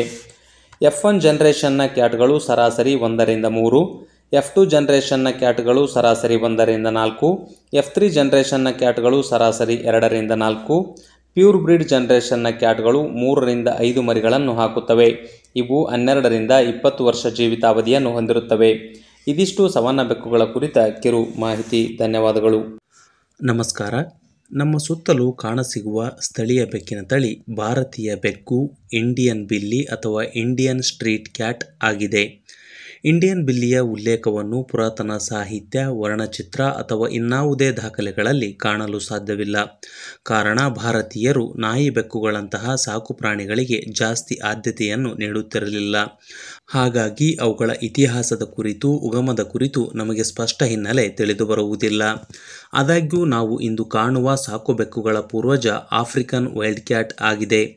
ಪುರಾತನ ಈಜಿಪ್ಟ್ನ ಸಮಾಧಿಗಳಲ್ಲಿ ಬೆಕ್ಕಿನ ಅವಶೇಷಗಳನ್ನು ಕಾಣಬಹುದು. ಇದರರ್ಥ ಬೆಕ್ಕುಗಳು ಸಾವಿರಾರು ವರ್ಷಗಳಿಂದ, ಎಂದರೆ ಸುಮಾರು 12,000 ವರ್ಷಗಳ ಹಿಂದೆ ಮಾನವನ ಒಡನಾಡಿಗಳಾಗಿವೆ ಎಂಬುದಾಗಿದೆ. ಮಾನವ ಅಲೆಮಾರಿ ಜೀವನಕ್ಕೆ ತಿಲಾಂಜಲಿಯನ್ನು ಇತ್ತು ಒಂದೆಡೆ ನೆಲೆ ನಿಂತು ಕೃಷಿ ಮಾಡಿ ಜೀವನ ನಡೆಸತೊಡಗಿದ. ಆತ ಬೆಳೆದ ಬೆಳೆಯ ದಾಸ್ತಾನನ್ನು ಭಕ್ಷಿಸಲು ಇಲಿಗಳಂತಹ ದಂಶಕಗಳು ಮುಗಿಬೀಳುತ್ತಿದ್ದವು. ಆ ಇಲಿಗಳನ್ನು ತಿನ್ನಲು ಕಾಡು ಬೆಕ್ಕುಗಳು ಜನವಸತಿ ಪ್ರದೇಶಗಳಿಗೆ ಲಗ್ಗೆ ಇಡುತ್ತಿದ್ದವು. ಆ ಬೆಕ್ಕುಗಳು ಮಾನವರಿಗೆ ಸಹಕಾರಿಯಾದ ಹಿನ್ನೆಲೆ ಮಾನವ ಅವುಗಳೊಂದಿಗೆ ಸ್ನೇಹ ಬೆಳೆಸಿದ. ಆ ಕಾಡು ಬೆಕ್ಕುಗಳು ಸಹ ಮಾನವನ ಸಹಿಷ್ಣುಗಳಾಗಿ ಆತನ ಒಡನಾಡಿಗಳಾಗಿ ಸಾಕು ಬೆಕ್ಕುಗಳಾಗಿ ರೂಪುಗೊಂಡವು. ದೈಹಿಕ ಚಹರೆ. ಇವುಗಳು ಎಲ್ಲ ಬಗೆಯ ಆಕಾರ ಮತ್ತು ಗಾತ್ರದಲ್ಲಿ ಲಭ್ಯವಾಗುತ್ತವೆ. ಇವು 8 ರಿಂದ 15 ಪೌಂಡ್ ತೂಗುತ್ತವೆ. ಇವು ಶಾರ್ಟ್ ಕೋಟನ್ನು ಹೊಂದಿದ್ದು ವಿವಿಧ ಕಲರ್ ಮತ್ತು ಕಲರ್ ಪ್ಯಾಟರ್ನ್ಗಳಲ್ಲಿ ಲಭ್ಯವಾಗುತ್ತವೆ. ಭಾರತೀಯ ಮೂಲದ ಕ್ಯಾಟ್ ಅಸೋಸಿಯೇಷನ್ ಆದ ICF ಇಂಡಿಯನ್ ಕ್ಯಾಟ್ ಫೆಡರೇಷನ್ ಇವುಗಳ ದೈಹಿಕ ಗೋಚರತೆಯನ್ನು ಹೀಗೆ ವಿವರಿಸುತ್ತದೆ. ಇವು ಭುಜವನ್ನು ತಲುಪುವಂತಹ ಉದ್ದನೆಯ ಬಾಲವನ್ನು ಹೊಂದಿರುತ್ತವೆ. ಅಂಡಾಕಾರದ ಪಂಜಗಳು, ಮಧ್ಯಮ ಉದ್ದದ ಕಾಲು, ಆಯತಾಕಾರದ ಚೌಕಟ್ಟು, ಮೀಡಿಯಂ ಬಿಲ್ಟ್, ಬಲವಾದ ಸ್ನಾಯು ಮೂಳೆಗಳನ್ನು ಹೊಂದಿದ್ದು ಗಂಡು ಹೆಣ್ಣಿಗಿಂತ ದೊಡ್ಡದಾಗಿರುತ್ತದೆ ಎಂದು ಉಲ್ಲೇಖಿಸುತ್ತದೆ. ಮನೋಧರ್ಮ. ಇವು ಸಾಮಾನ್ಯವಾಗಿ ಕಡಿಮೆ ಮಾನವ ಸಂವಹನದೊಂದಿಗೆ ಸ್ವತಂತ್ರ ಹೊರಾಂಗಣ ಜೀವನವನ್ನು ನಡೆಸುತ್ತವೆ. ಆಹಾರ ಮತ್ತು ಆಸರೆ ಲಭ್ಯವಾಗುವ ಸ್ಥಳಗಳಲ್ಲಿ ಗುಂಪಾಗಿ ಜೀವಿಸುತ್ತವೆ. ಕೆಲವು ಬೆಕ್ಕುಗಳು ಭಯಗ್ರಸ್ತವಾಗಿದ್ದು ಅವುಗಳನ್ನು ಮರಿ ಇದ್ದಾಗಿನಿಂದಲೇ ಚೆನ್ನಾಗಿ ಸಾಕಿದಲ್ಲಿ ಅವುಗಳ ಮನದಲ್ಲಿನ ಮಾನವರ ಬಗೆಗಿನ ಭಯ ದೂರವಾಗಿ ಅವು ಮಾಲೀಕನನ್ನು ಪ್ರೀತಿಸಲು ಶುರು ಮಾಡುತ್ತವೆ. ಸ್ಥಿತಿಗತಿ. ಅವು ಸರಿಯಾದ ಕಾಳಜಿ ದೊರಕಿದಲ್ಲಿ ಸುಮಾರು 18 ವರ್ಷಗಳವರೆಗೂ ಬದುಕಬಲ್ಲವು. ಆದರೆ ರೋಗರುಜಿನ, ದಾಳಿ, ಅಪಘಾತಗಳಂತಹ ಕಾರಣಗಳಿಂದಾಗಿ ಬಹುತೇಕ ಇಂಡಿಯನ್ ಬಿಲ್ಲಿಗಳು 2 ರಿಂದ 10 ವರ್ಷದೊಳಗೆ ಮರಣಿಸಿಬಿಡುತ್ತವೆ. ದೇಶದ ನಾಗರಿಕರಿಗೆ ಅವುಗಳ ಬಗೆಗಿನ ಅಸಡ್ಡೆ ದೂರ ಮಾಡಿ ಅವುಗಳನ್ನು ಜನರ ಸನಿಹಕ್ಕೆ ತರಬೇಕು, ತನ್ಮೂಲಕ ಅವುಗಳಿಗೆ ಪುನರ್ವಸತಿಯನ್ನು ಕಲ್ಪಿಸಬೇಕು ಎಂಬ ಕಾರಣಕ್ಕೆ ICF ಭಾರತದ ಪ್ರಮುಖ ಪಶುವೈದ್ಯಕೀಯ ಕಾಲೇಜುಗಳೊಂದಿಗೆ ಚರ್ಚಿಸಿ ಅವುಗಳ ಕುರಿತು ಅಧ್ಯಯನ, ಸಂಶೋಧನೆಗಳನ್ನು ನಡೆಸಿ ಅವುಗಳನ್ನು ಅಂತಾರಾಷ್ಟ್ರೀಯ ಮಟ್ಟದಲ್ಲಿ ಗುರುತಿಸುವಂತೆ ಮಾಡುವ ಕಾರ್ಯಕ್ಕೆ ಮುಂದಾಗಿದೆ. ಇದಿಷ್ಟು ಇಂಡಿಯನ್ ಬಿಲ್ಲಿ ಬೆಕ್ಕಿನ ಕುರಿತ ಕಿರು ಮಾಹಿತಿ. ಧನ್ಯವಾದಗಳು. ಜೀವಂತ ಟೆಡ್ಡಿಬೇರ್ಗಳೆಂದು ಗುರುತಿಸಲ್ಪಡುವ ಬ್ರಿಟಿಷ್ ಶಾರ್ಟ್ ಹೇರ್ಗಳು ಬ್ರಿಟನ್ ಮೂಲದ ಜನಪ್ರಿಯ ಸಾಕುಬೆಕ್ಕುಗಳಾಗಿವೆ. ರೋಮನ್ ಆಕ್ರಮಣಕಾರರು ಕ್ರಿಮಿಕೀಟ, ಇಲಿ, ಹಾವು, ಚೇಳುಗಳ ನಿಯಂತ್ರಣಕ್ಕಾಗಿ ಇವುಗಳ ಪೂರ್ವಜರನ್ನು ಇಂಗ್ಲೆಂಡ್ಗೆ ತಂದರು. ಆ ಬೆಕ್ಕುಗಳು ಸ್ಥಳೀಯ ಬೆಕ್ಕುಗಳೊಂದಿಗೆ ಸೇರಿ ಬ್ರಿಟಿಷ್ ಶಾರ್ಟ್ ಹೇರ್ ಕ್ಯಾಟ್ಗಳು ಉಗಮವಾದವು. ಇವುಗಳನ್ನು ಪರ್ಷಿಯನ್ ಕ್ಯಾಟ್ಗಳೊಂದಿಗೆ ಸಂಕರಿಸಿ ಬ್ರಿಟಿಷ್ ಲಾಂಗ್ ಹೇರ್ ಕ್ಯಾಟ್ಗಳನ್ನು ಸೃಷ್ಟಿಸಲಾಗಿದೆ. ದೈಹಿಕ ಚಹರೆ. ಇವುಗಳು 12 ರಿಂದ 14 ಇಂಚು ಎತ್ತರ, 7 ರಿಂದ 17 ಪೌಂಡ್ ತೂಗುತ್ತವೆ. ಇವು ದಟ್ಟವಾದ ಶಾರ್ಟ್ ಕೋಟನ್ನು ಹೊಂದಿದ್ದು ವಾರಕ್ಕೆ 1-2 ಬಾರಿ ಬ್ರಷಿಂಗ್ ಮಾಡಿದರೆ ಸಾಕು. ಇವುಗಳು ಸಿಂಗಲ್ ಕೋಟ್ ಕ್ಯಾಟ್ಗಳಾಗಿವೆ. ಇವುಗಳ ಅಂಡರ್ ಕೋಟ್ ಎಂದರೆ ಇವುಗಳಲ್ಲಿ ಡೌನ್ ಹೇರ್ ಕಂಡುಬರುವುದಿಲ್ಲ. ಇವುಗಳು ಹೆಚ್ಚಾಗಿ ನೀಲಿ ಬೂದು ಬಣ್ಣದಲ್ಲಿ ಕಂಡುಬರುತ್ತವೆ. ಉಳಿದಂತೆ ಸಾಲಿಡ್ ಕಲರ್ಗಳಾದ ಬಿಳಿ, ಕಪ್ಪು, ಎಬೋನಿ, ಕೆಂಪು, ಆರೆಂಜ್, ಕ್ರೀಮ್, ಟ್ಯಾನ್, ಚಾಕೊಲೇಟ್, ಕಂದು, ಸೇಬಲ್ ಸೇರಿದಂತೆ ಹಲವಾರು ಬಣ್ಣದಲ್ಲಿ ಕಂಡುಬರುತ್ತವೆ. ಸಾಲಿಡ್ ಕಲರ್ ಎಂದರೆ ಮೈ ಪೂರ ಏಕರೂಪದ ಬಣ್ಣ ಹೊಂದಿರುವುದಾಗಿದೆ. ಉದಾಹರಣೆಗೆ ಲ್ಯಾಬ್ ಡಾಗ್ಗಳ ಮೈ ಏಕರೂಪದಲ್ಲಿ ಒಂದೇ ಬಣ್ಣದಲ್ಲಿ ಇರುತ್ತದೆ. ಅದನ್ನು ಸಾಲಿಡ್ ಕಲರ್ ಎನ್ನಬಹುದಾಗಿದೆ. ನೆಕ್ಸ್ಟ್ ಇವುಗಳು ಟ್ಯಾಬಿ, ಬೈಕಲರ್, ಕ್ಯಾಲಿಕೋ, ಕಲರ್ ಪಾಯಿಂಟ್, ಕಲರ್ ಪ್ಯಾಟರ್ನ್ಗಳಲ್ಲಿ ಸಹ ಕಂಡುಬರುತ್ತವೆ. ಟ್ಯಾಬಿ ಎಂದರೆ ಉಲಿಪಟ್ಟೆ ರೀತಿ ಪಟ್ಟೆ ಚುಕ್ಕೆ ರಚನೆ ಹೊಂದಿರುವುದಾಗಿದೆ. ಬೈಕಲರ್ ಎಂದರೆ ಬಿಳಿ ಹಿನ್ನೆಲೆಯ ಮೇಲೆ ಕಪ್ಪು, ಟ್ಯಾಬಿ, ಆರೆಂಜ್ ಕಲರ್ ಹೊಂದಿರುವುದಾಗಿದೆ. ಕ್ಯಾಲಿಕೋ ಎಂದರೆ ಬಿಳಿ ಹಿನ್ನೆಲೆಯ ಮೇಲೆ ಆರೆಂಜ್ ಮತ್ತು ಬ್ಲಾಕ್ ಅಥವಾ ಕ್ರೀಮ್ ಮತ್ತು ಗ್ರೇ ಕಲರ್ನ ದೊಡ್ಡ ಪ್ಯಾಚ್ಗಳನ್ನು ಹೊಂದಿದ್ದರೆ ಕ್ಯಾಲಿಕೋ ಕ್ಯಾಟ್ ಎಂದು ಕರೆಯುವರು. ಪಾಯಿಂಟ್ ಕಲರೇಷನ್ ಎಂದರೆ ಬೆಕ್ಕಿನ ಮುಖ, ಕಿವಿ, ಕಾಲು, ಬಾಲದ ಮೇಲೆ ಬ್ಲಾಕ್ ಕಲರ್ ಹೊಂದಿದ್ದರೆ ಅದನ್ನು ಪಾಯಿಂಟ್ ಕಲರೇಷನ್ ಎನ್ನುವರು. ಟ್ಯಾಬಿಯಲ್ಲಿನ ಭಿನ್ನತೆಗಳು, ಟಾರ್ಟಾಯ್ಸ್ ಸೆಲ್ ಸೇರಿದಂತೆ ಇತರೆ ಪ್ಯಾಟರ್ನ್ಗಳ ಬಗ್ಗೆ ಸವಿವರವಾಗಿ ಮುಂದಿನ ವಿಡಿಯೋದಲ್ಲಿ ತಿಳಿಸಿಕೊಡುವೆ. ಇವುಗಳು ದಪ್ಪದಾದ ಕಾಲು, ಅಗಲವಾದ ಎದೆ, ದುಂಡಗಿನ ತಲೆ, ದುಂಡು ಮುಖದ ಕೆನ್ನೆ, ದೊಡ್ಡದಾದ ಆರೆಂಜ್ ಅಂಬರ್ ಕಲರ್ನ ಕಣ್ಣುಗಳು ಈ ತಳಿಯ ವಿಶೇಷ. ಉಳಿದಂತೆ ಹಸಿರು, ತಾಮ್ರ, ನೀಲಿ ಕಲರ್ನ ಕಣ್ಣುಗಳು ಸಹ ಕಂಡುಬರಬಹುದು. ಮನೋಧರ್ಮ: ಇದೊಂದು ಶಾಂತ, ಪ್ರೀತಿಯ, ಜಾಣ್ಮೆಯ ತಳಿ ಆಗಿದೆ. ಇತರೆ ಸಾಕು ಪ್ರಾಣಿಗಳು ನಾಯಿ, ಬೆಕ್ಕು, ಅಪರಿಚಿತರಿಗೂ ಸಹ ಸ್ನೇಹಪರವಾಗಿರುತ್ತದೆ. ಏಕಾಂಗಿಯಾಗಿರಲು ಸಹಿಷ್ಣುವಾಗಿದೆ. ಅಧಿಕ ಬೇಟೆ ಪ್ರವೃತ್ತಿ ಹೊಂದಿದೆ. ಹೆಚ್ಚಿನ ಸ್ವಾಮಿನಿಷ್ಠೆ ಹೊಂದಿದೆ. ಮೊದಲ ಬಾರಿಯ ಬೆಕ್ಕು ಸಾಕುವವರಿಗೆ ಉತ್ತಮವಾಗಿದೆ. ಆರೋಗ್ಯ: ಇವುಗಳಲ್ಲಿ ಹೃದಯ, ಕಿಡ್ನಿ ಸಂಬಂಧಿತ ಕಾಯಿಲೆಗಳು ಬಾಧಿಸುವ ಭೀತಿ ಇದೆ. ಇವು 15ರಿಂದ 20 ವರ್ಷ ಕಾಲ ಬದುಕುತ್ತವೆ. ಇವು 4ರಿಂದ 12 ತಿಂಗಳ ಅವಧಿಯಲ್ಲಿ ಮೊದಲ ಹೀಟಿಗೆ ಬರುತ್ತವೆ. ಇವು ಒಂದು ಸೂಲಿಗೆ ಸರಾಸರಿ 4ರಿಂದ 6 ಮರಿಗಳನ್ನು ಹಾಕುತ್ತವೆ. ಇದಿಷ್ಟು ಬ್ರಿಟಿಷ್ ಶಾರ್ಟ್ ಹೇರ್ ಕ್ಯಾಟ್ ಕುರಿತ ಕಿರು ಮಾಹಿತಿ. ಧನ್ಯವಾದಗಳು. ನಮಸ್ಕಾರ. ಥೈಲ್ಯಾಂಡ್ ಮೂಲದ ಅತಿ ಪುರಾತನ ಬೆಕ್ಕಿನ ತಳಿಗಳಲ್ಲಿ ಒಂದು ಸಯಾಮೀಸ್.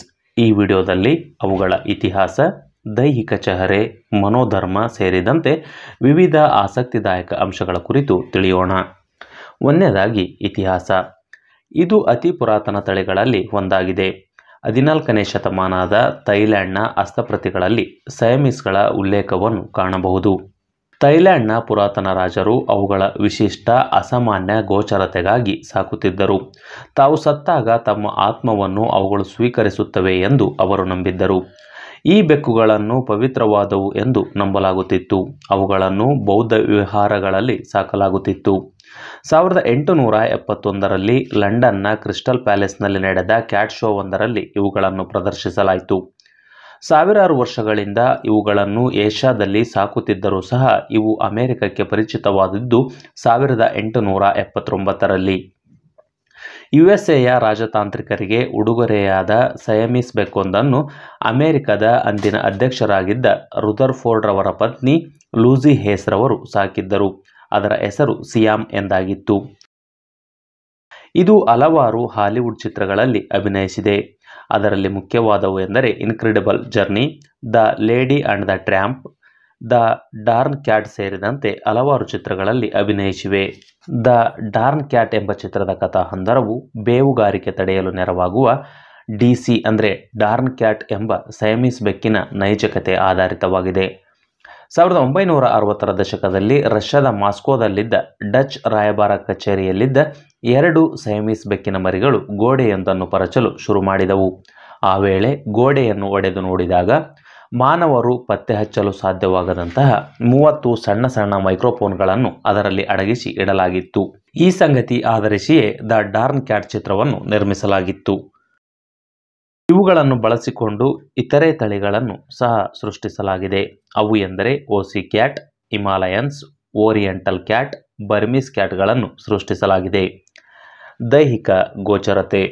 ಇವು ಮಧ್ಯಮ ಗಾತ್ರದ ಬೆಕ್ಕಿನ ತಳಿಗಳಾಗಿದ್ದು ಇವು 4ರಿಂದ 6 kg ತೂಕ ಹೊಂದಿದ್ದು 29ರಿಂದ 31 ಸೆಂಟಿಮೀಟರ್ ಎತ್ತರವಾಗಿರುತ್ತವೆ. ಇವು ಶಾರ್ಟ್ ಕೋಟನ್ನು ಹೊಂದಿದ್ದು ಕೋಟ್ನ ಬಣ್ಣವು ಬಿಳಿ ಅಥವಾ ಕ್ರೀಮ್ ಕಲರ್ ಆಗಿದ್ದು ಇವುಗಳ ಮುಖ, ಕಾಲು, ಪಂಜ, ಬಾಲದ ಮೇಲೆ ಡಾರ್ಕರ್ ಪಾಯಿಂಟ್ಸ್ಗಳನ್ನು ಹೊಂದಿರುತ್ತವೆ. ಯಾವುದೇ ಪ್ರಾಣಿಯು ಈ ರೀತಿಯ ಕಲರ್ ಮಾರ್ಕಿಂಗ್ಸ್ ಅನ್ನು ಹೊಂದಿರುವುದನ್ನು ಪಾಯಿಂಟ್ ಕಲರೇಷನ್ ಎನ್ನುವರು. ಸಯಾಮೀಸ್ಗಳ ಪಾಯಿಂಟ್ ಕಲರೇಷನ್ ಕೇವಲ ಬ್ಲಾಕ್ ಮಾತ್ರವಲ್ಲದೆ ಸೀಲ್, ಚಾಕೊಲೇಟ್, ಬ್ಲೂ, ಲಿಲ್ಯಾಕ್, ಟ್ಯಾಬಿ ಕಲರ್ನಲ್ಲಿಯೂ ಸಹ ಕಂಡುಬರುತ್ತದೆ. ಯಾವುದೇ ಪ್ರಾಣಿಯ ಕೋಟ್ ಕಲರ್ ಮತ್ತು ಪ್ಯಾಟರ್ನ್ಗಳು ಅವುಗಳ ಜೆನೆಟಿಕ್ಸ್ ಅನ್ನು ಅವಲಂಬಿಸಿರುತ್ತದೆ ಎಂಬುದು ನಮಗೆಲ್ಲ ತಿಳಿದ ಸಂಗತಿ. ಆದರೆ ಸಯಾಮೀಸ್ಗಳಲ್ಲಿ ಕೋಟ್ ಕಲರ್ ಮತ್ತು ಪ್ಯಾಟರ್ನ್ಗಳು ಅವುಗಳ ಜೆನೆಟಿಕ್ಸ್ ಮಾತ್ರವಲ್ಲದೆ ಪರಿಸರದ ತಾಪಮಾನವನ್ನು ಸಹ ಅವಲಂಬಿಸಿರುತ್ತದೆ ಎಂಬುದು ನಿಜಕ್ಕೂ ಸೋಜಿಗದ ಸಂಗತಿ. ಸಯಾಮೀಸ್ಗಳು ವಿಶೇಷವಾಗಿ ಅಭಿವೃದ್ಧಿ ಹೊಂದಿದ ಜೀನ್ಗಳನ್ನು ಹೊಂದಿದ್ದು ಅವು ಕೂದಲಿನಲ್ಲಿ ವರ್ಣದ್ರವ್ಯವನ್ನು ಅಭಿವೃದ್ಧಿಪಡಿಸುವಂಥವುಗಳಾಗಿವೆ. ಬೆಕ್ಕುಗಳ ದೇಹದ ಸಹಜ ಉಷ್ಣಾಂಶ 100ರಿಂದ 102.5 ಡಿಗ್ರಿ ಫ್ಯಾರನೀಟ್ ಆಗಿದೆ. ಸಯಾಮೀಸ್ಗಳ ದೇಹದ ಉಷ್ಣಾಂಶವು 100 ಡಿಗ್ರಿ ಫ್ಯಾರನೀಟ್ಗಿಂತ ಕಡಿಮೆಯಾದರೆ ಅಥವಾ ಅವು ಶೀತ ವಾತಾವರಣದಲ್ಲಿದ್ದರೆ ಅವುಗಳ ಕೋಟ್ಗೆ ಬಣ್ಣ ನೀಡುವ ಜೀನ್ಗಳು ಕ್ರಿಯಾಶೀಲವಾಗುತ್ತವೆ ಮತ್ತು ಕೋಟ್ಗೆ ಅವು ಬಣ್ಣವನ್ನು ಒಯ್ಯುತ್ತವೆ. ಮೂಗು, ಕಿವಿ, ಪಂಜ, ಬಾಲದ ಸುತ್ತಲೂ ತಂಪಾಗಿರುವ ಕಾರಣ ಅಲ್ಲಿ ವರ್ಣದ್ರವ್ಯವು ಜಾಸ್ತಿ ಸಂಗ್ರಹವಾಗುತ್ತದೆ. ಇದರಿಂದಾಗಿ ಆ ಭಾಗಗಳು ಗಾಢ ವರ್ಣದಲ್ಲಿ ಕಾಣುತ್ತವೆ. ಸೈಮೀಸ್ ಮರಿಗಳು ಜನಿಸಿದಾಗ ಪೂರ್ಣ ಬಿಳಿಯಾಗಿರುತ್ತವೆ. ಕಾರಣ ತಾಯಿಯ ಗರ್ಭವು ಬೆಚ್ಚಗಿರುವ ಕಾರಣ ಅವು ಬಿಳಿಯಾಗಿರುತ್ತವೆ. ಅವು ಭೂಮಿಗೆ ಬಂದು ತಂಪಾದ ವಾತಾವರಣಕ್ಕೆ ಒಡ್ಡಿಕೊಂಡ ಕೆಲ ವಾರಗಳಲ್ಲೇ ಅವುಗಳ ಮುಖ, ಬಾಲ, ಪಂಜಗಳ ಸುತ್ತಲೂ ವರ್ಣದ್ರವ್ಯ ಸಂಗ್ರಹವಾಗಲು ಆರಂಭವಾಗುತ್ತದೆ. ಇವು ನೀಲಿ ಬಣ್ಣದ ಕಣ್ಣುಗಳನ್ನು ಹೊಂದಿರುತ್ತವೆ ಮತ್ತು ಅದರಲ್ಲೇ ಕೆಲವು ಕ್ರಾಸ್ಡ್ ಐ ಅಂದರೆ ವಕ್ರ ಕಣ್ಣುಗಳನ್ನು ಹೊಂದಿರುತ್ತವೆ. ಇವುಗಳು ಬಹಳ ಉದ್ದವಾದ ತೆಳುವಾದ ಬಾಲವನ್ನು ಹೊಂದಿರುತ್ತವೆ. ಕೆಲವದರಲ್ಲಿ ಕಿಂಕ್ಡ್ ಟೇಲ್ ಎಂದರೆ ಬಾಗಿದ ಬಾಲವನ್ನು ಕಾಣಬಹುದು. ಈ ರೀತಿಯ ದೈಹಿಕ ನ್ಯೂನತೆಗೆ ಒಂದು ದಂತಕಥೆಯು ಚಾಲ್ತಿಯಲ್ಲಿದೆ. ಅದೇನು ಎಂದು ನೋಡೋಣ ಬನ್ನಿ. ಒಂದು ಬಾರಿ ಸಯಮೀಸ್ ಬೆಕ್ಕುಗಳ ಗುಂಪಿಗೆ ಒಂದು ರಾಯಲ್ ಅಂದರೆ ಪ್ರತಿಷ್ಠೆಯ ಬಂಗಾರದ ಗೋಬ್ಲೆಟ್ ಎಂದರೆ ಪಾನೀಯ ಸೇವಿಸುವ ಆಕರ್ಷಕ ಲೋಟವೊಂದನ್ನು ಕಾಯಲು ನೇಮಿಸಲಾಗಿತ್ತು.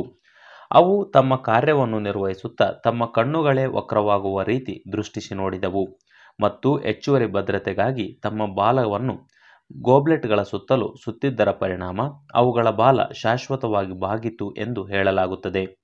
ಸೈಮೀಸ್ ಕ್ಯಾಟ್ಗಳಲ್ಲಿ ಕ್ರಾಸ್ಡ್ ಐ ಮತ್ತು ಕಿಂಕ್ಡ್ ಟೇಲ್ ಅನ್ನು ಅನಪೇಕ್ಷಿತ ದೋಷ ಎಂದು ಭಾವಿಸಲಾಗುತ್ತದೆ.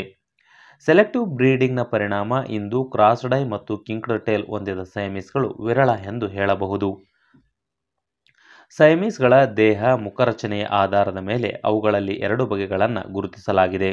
ಒಂದು ಟ್ರೆಡಿಷನಲ್ ಸ್ಟೈಲ್ ಅಂದರೆ ಸಾಂಪ್ರದಾಯಿಕ ಶೈಲಿ, ಎರಡನೇದಾಗಿ ಎಕ್ಸ್ಟ್ರೀಮ್ ಸ್ಟೈಲ್ ಎಂದು ಎರಡು ಬಗೆಗಳಿವೆ. ಟ್ರೆಡಿಷನಲ್ ಸ್ಟೈಲ್ನ ಬೆಕ್ಕುಗಳು ಮಧ್ಯಮ ಗಾತ್ರದ, ದೃಢವಾಗಿ ನಿರ್ಮಿತವಾದ, ಮುದ್ದಾದ, ದುಂಡನೆಯ ತಲೆಯನ್ನು ಹೊಂದಿರುತ್ತವೆ. ಎಕ್ಸ್ಟ್ರೀಮ್ ಸ್ಟೈಲ್ನ ಸೈಮೀಸ್ಗಳು ತೆಳುವಾಗಿದ್ದು ಉದ್ದನೆಯ ದೇಹವನ್ನು ಹೊಂದಿರುತ್ತವೆ. ಅವು ದೊಡ್ಡದಾದ ಕಿವಿಗಳನ್ನು, ಉದ್ದನೆಯ ವೆಡ್ಜ್ ಅಥವಾ ಬೆಣೆ ಆಕಾರದ ಮುಖವನ್ನು ಹೊಂದಿರುತ್ತವೆ. ಇವುಗಳ ಮುಖವನ್ನು ಮುಂದಿನಿಂದ ನೋಡಿದಾಗ ಅವುಗಳ ಮುಖವು ನಿಖರವಾದ ತ್ರಿಭುಜದಂತೆ ಕಾಣುತ್ತದೆ. ಮನೋಧರ್ಮ: ಇವುಗಳು ಜಾಣ್ಮೆಯ, ಕುತೂಹಲ ಪ್ರವೃತ್ತಿ ಹೊಂದಿದ, ಪ್ಲೇಫುಲ್, ಧೈರ್ಯಶಾಲಿ, ಅಧಿಕ ಕ್ರಿಯಾಶೀಲ, ಸುಲಭವಾಗಿ ತರಬೇತಿಗೊಳಿಸಬಹುದಾದ ಬೆಕ್ಕಿನ ತಳಿಗಳಾಗಿವೆ. ಇದು ಮಾನವರನ್ನು ಇಷ್ಟಪಡುವಂತಹ ಬೆಕ್ಕಿನ ತಳಿಯಾಗಿದ್ದು ಮಾನವರೊಂದಿಗೆ ಉತ್ತಮ ಬಾಂಧವ್ಯ ಬೆಳೆಸಿಕೊಳ್ಳುತ್ತವೆ. ಇವು ಮಾನವರು ಮೈದಡುವುದನ್ನು ಆಸ್ವಾದಿಸುತ್ತವೆ. ಸದಾ ಮಾಲೀಕನ ಹಿಂದೆ ತಿರುಗುತ್ತಿರುತ್ತವೆ. ಇವು ಇತರೆ ಬೆಕ್ಕು ಮಕ್ಕಳಲ್ಲದೆ ಅಪರಿಚಿತರ ಸಾಂಗತ್ಯವನ್ನು ಸಹ ಇಷ್ಟಪಡುವಂತಹ ಸಾಮಾಜಿಕ ಬೆಕ್ಕಿನ ತಳಿಗಳಾಗಿವೆ. ಇವುಗಳನ್ನು ಬಹುಕಾಲ ಒಂಟಿಯಾಗಿ ಬಿಟ್ಟಲ್ಲಿ ಅದು ಖಿನ್ನತೆಗೆ ಒಳಗಾಗುವ ಸಾಧ್ಯತೆ ಇರುತ್ತದೆ. ಹಾಗಾಗಿ ಇವುಗಳನ್ನು ಸಾಕುವಾಗ ಒಂದೇ ಬಾರಿಗೆ 2 ಮರಿಗಳನ್ನು ಸಾಕುವುದು ಉತ್ತಮ. ಇವು ಎಕ್ಸ್ಟ್ರೀಮ್ಲಿ ವೋಕಲ್ ಅಥವಾ ಟಾಕ್ಟೇಟಿವ್ ಆಗಿರುತ್ತವೆ, ಎಂದರೆ ಆಹಾರ ಸೇರಿದಂತೆ ಎಲ್ಲದರ ಅವಲೋಕನದಲ್ಲಿ ಅಭಿಪ್ರಾಯಗಳನ್ನು ಧ್ವನಿಸುತ್ತವೆ, ಎಂದರೆ ಜಾಸ್ತಿ ಕೂಗುತ್ತವೆ. ಇವು ಬೆಂಗಾಲ್ ಕ್ಯಾಟ್ಗಳ ರೀತಿ ಹೆಚ್ಚು ಕ್ರಿಯಾಶೀಲ ಮತ್ತು ಉತ್ತಮ ಬೇಟೆಗಾರರಾಗಿವೆ. ಆರೋಗ್ಯ: ಇವುಗಳಲ್ಲಿ ಲಿವರ್ ಮತ್ತು ಹೃದಯ ಸಂಬಂಧಿ ಕಾಯಿಲೆಗಳ ಭೀತಿ ಅಧಿಕ. ವಿಕಿಪೀಡಿಯಾ ಪ್ರಕಾರ ಇವು 10 ರಿಂದ 12.5 ವರ್ಷಗಳ ಕಾಲ ಜೀವಿಸುತ್ತವೆ. ಇವುಗಳು 5 ರಿಂದ 8 ತಿಂಗಳೊಳಗೆ ಲೈಂಗಿಕ ಪ್ರೌಢಿಮೆಗೆ ಬರುತ್ತವೆ. ಕೆಲ ಬಾರಿ 4 ತಿಂಗಳಿಗೆ ಮೊದಲ ಹೀಟಿಗೆ ಬರುವ ಸಾಧ್ಯತೆ ಇರುತ್ತದೆ. ಇವು ಸರಾಸರಿ 4 ರಿಂದ 6 ಮರಿಗಳಿಗೆ ಜನ್ಮ ನೀಡುತ್ತವೆ. ಭಾರತದಲ್ಲಿ ಇವುಗಳ ದರವು 15-20 ಸಾವಿರದಿಂದ ಹಿಡಿದು 35-40 ಸಾವಿರದಷ್ಟಿದೆ. ಇದಿಷ್ಟು ಸೈಮೀಸ್ ಕ್ಯಾಟ್ಗಳ ಕುರಿತ ಕಿರು ಮಾಹಿತಿ. ಧನ್ಯವಾದಗಳು. ನಮಸ್ಕಾರ. ಹ್ಯಾರಿ ಪಾಟರ್ ಚಲನಚಿತ್ರದಲ್ಲಿ ನೀವೆಲ್ಲ ಗಮನಿಸಿದಂತೆ ಉದ್ದನೆಯ ಕೂದಲು, ಸಿಂಹದ ಕೇಸರದ ರೀತಿಯ ರಚನೆಯಿಂದ ಗಮನ ಸೆಳೆಯುವ ಬೆಕ್ಕಿನ ತಳಿ ಮೇನ್ ಕೂನ್. ಈ ವಿಡಿಯೋದಲ್ಲಿ ಮೇನ್ ಕೂನ್ಗಳ ಇತಿಹಾಸ, ದೈಹಿಕ ಚಹರೆ, ಮನೋಧರ್ಮ ಮತ್ತು ಇತರೆ ಆಸಕ್ತಿದಾಯಕ ಅಂಶಗಳ ಕುರಿತು ತಿಳಿಯೋಣ. ಪ್ರಥಮವಾಗಿ ಇವುಗಳ ಇತಿಹಾಸದ ಬಗ್ಗೆ ತಿಳಿಯೋದಾದರೆ, ಇವುಗಳ ಉಗಮದ ಕುರಿತು ಭಿನ್ನಾಭಿಪ್ರಾಯಗಳಿವೆ. ಅವುಗಳು ಇಂತಿವೆ. ಫ್ರಾನ್ಸ್ನ ರಾಣಿಯಾಗಿದ್ದ ಮೇರಿ ಆಂಟೋನೆಟ್ ಮರಣದಂಡನೆ ಶಿಕ್ಷೆಗೆ ಗುರಿಯಾದಳು. ಆ ವೇಳೆ ಆಕೆ ಫ್ರಾನ್ಸ್ನಿಂದ ತಪ್ಪಿಸಿಕೊಳ್ಳಲು ಕ್ಯಾಪ್ಟನ್ ಸ್ಯಾಮ್ಯುಯಲ್ ಕ್ಲೌಪ್ನ ಸಹಾಯ ಪಡೆದಳು. ಆಕೆ ಹಡಗಿಗೆ ತನ್ನೆಲ್ಲ ಅಮೂಲ್ಯ ಸಂಪತ್ತಿನ ಜೊತೆಗೆ ತನ್ನ ಬಳಿ ಇದ್ದ 6 ತುರ್ಕಿಶ್ ಅಂಗೋರಾ ಅಥವಾ ಸೈಬೀರಿಯನ್ ಬೆಕ್ಕುಗಳನ್ನು ಹಡಗಿಗೆ ತುಂಬಿ ಪಯಣ ಬೆಳೆಸಿದಳು. ಆ ಬೆಕ್ಕುಗಳು ಮೇನ್ನ ವಿಸ್ಕಾಸೆಟ್ ತೀರವನ್ನು ತಲುಪಿದವು. ಅವು ಅಲ್ಲಿ ಸಣ್ಣ ಕೂದಲಿನ ಬೆಕ್ಕಿನ ತಳಿಗಳೊಂದಿಗೆ ಸೇರಿ ಮೇನ್ ಕೂನ್ ತಳಿಗಳು ಉಗಮವಾದವು ಎನ್ನಲಾಗುತ್ತದೆ. ಎರಡನೇದಾಗಿ ಯುರೋಪಿಯನ್ ನಾವಿಕನಾಗಿದ್ದ ಟಾಮ್ ಕೂನ್ ಇವುಗಳನ್ನು ಅಮೆರಿಕಕ್ಕೆ ತಂದನು ಎನ್ನಲಾಗುತ್ತದೆ. ಮೂರನೇದಾಗಿ ಕೆಲವರು ಇದನ್ನ ರಕೂನ್ ಮತ್ತು ಸ್ಥಳೀಯ ಬೆಕ್ಕುಗಳ ಮಧ್ಯದ ಸಂಕರಣದಿಂದ ಜನಿಸಿದ್ದು ಎಂದು ನಂಬುತ್ತಾರೆ. ಆದರೆ ವಾಸ್ತವದಲ್ಲಿ ಈ ಪ್ರಕ್ರಿಯೆ ಜೆನೆಟಿಕಲಿ ಅಸಾಧ್ಯವಾಗಿದೆ. ನಾಲ್ಕನೇದಾಗಿ ಬಾಬ್ ಕ್ಯಾಟ್ ಮತ್ತು ಡೊಮೆಸ್ಟಿಕ್ ಕ್ಯಾಟ್ಗಳ ಮಧ್ಯದ ಸಂಕರಣದಿಂದ ಇವುಗಳು ಜನಿಸಿರುವ ಸಾಧ್ಯತೆ ಇದೆ ಎನ್ನಲಾಗುತ್ತದೆ. ಐದನೇದಾಗಿ ಇವು ನಾರ್ವೇಜಿಯನ್ ಫಾರೆಸ್ಟ್ ಕ್ಯಾಟ್ ಅನ್ನು ಹೋಲುತ್ತವೆ, ಆದ್ದರಿಂದ ಅವುಗಳಿಂದಲೂ ಇವು ಉಗಮವಾಗಿರುವ ಸಾಧ್ಯತೆ ಇದೆ ಎಂದು ನಂಬಲಾಗುತ್ತದೆ. ಆರನೇದಾಗಿ ಬಹುಪಾಲು ಜನ ಒಪ್ಪುವಂತೆ ಇವು ಯುರೋಪಿಯನ್ ನಾವಿಕರು ತಂದಿದ್ದ ಲಾಂಗ್ ಹೇರ್ ಕ್ಯಾಟ್ಗಳು ಮತ್ತು ಸ್ಥಳೀಯ ಶಾರ್ಟ್ ಹೇರ್ ಕ್ಯಾಟ್ಗಳ ಕ್ರಾಸಿಂಗ್ನಿಂದ ಸೃಷ್ಟಿಯಾಗಿರಬಹುದು ಎಂದು ನಂಬಲಾಗುತ್ತದೆ. ಅದೇನೇ ಇದ್ದರೂ ಇವು ಮೂಲದಲ್ಲಿ ಅಮೆರಿಕದ ಮೇನ್ ನಗರದಲ್ಲಿ ಅಭಿವೃದ್ಧಿ ಹೊಂದಿದ ತಳಿಗಳಾಗಿವೆ. ಅವುಗಳ ದಟ್ಟ ಉದ್ದನೆಯ ಕೂದಲು ಮೇನ್ನ ಚಳಿಯನ್ನು ತಡೆದುಕೊಳ್ಳಲು ಸಹಕಾರಿಯಾಗಿದೆ. ಮೇನ್ ಕೂನ್ಗಳು ಮೇನ್ನ ಸ್ಟೇಟ್ ಕ್ಯಾಟ್ ಗೌರವಕ್ಕೂ ಪಾತ್ರವಾಗಿವೆ.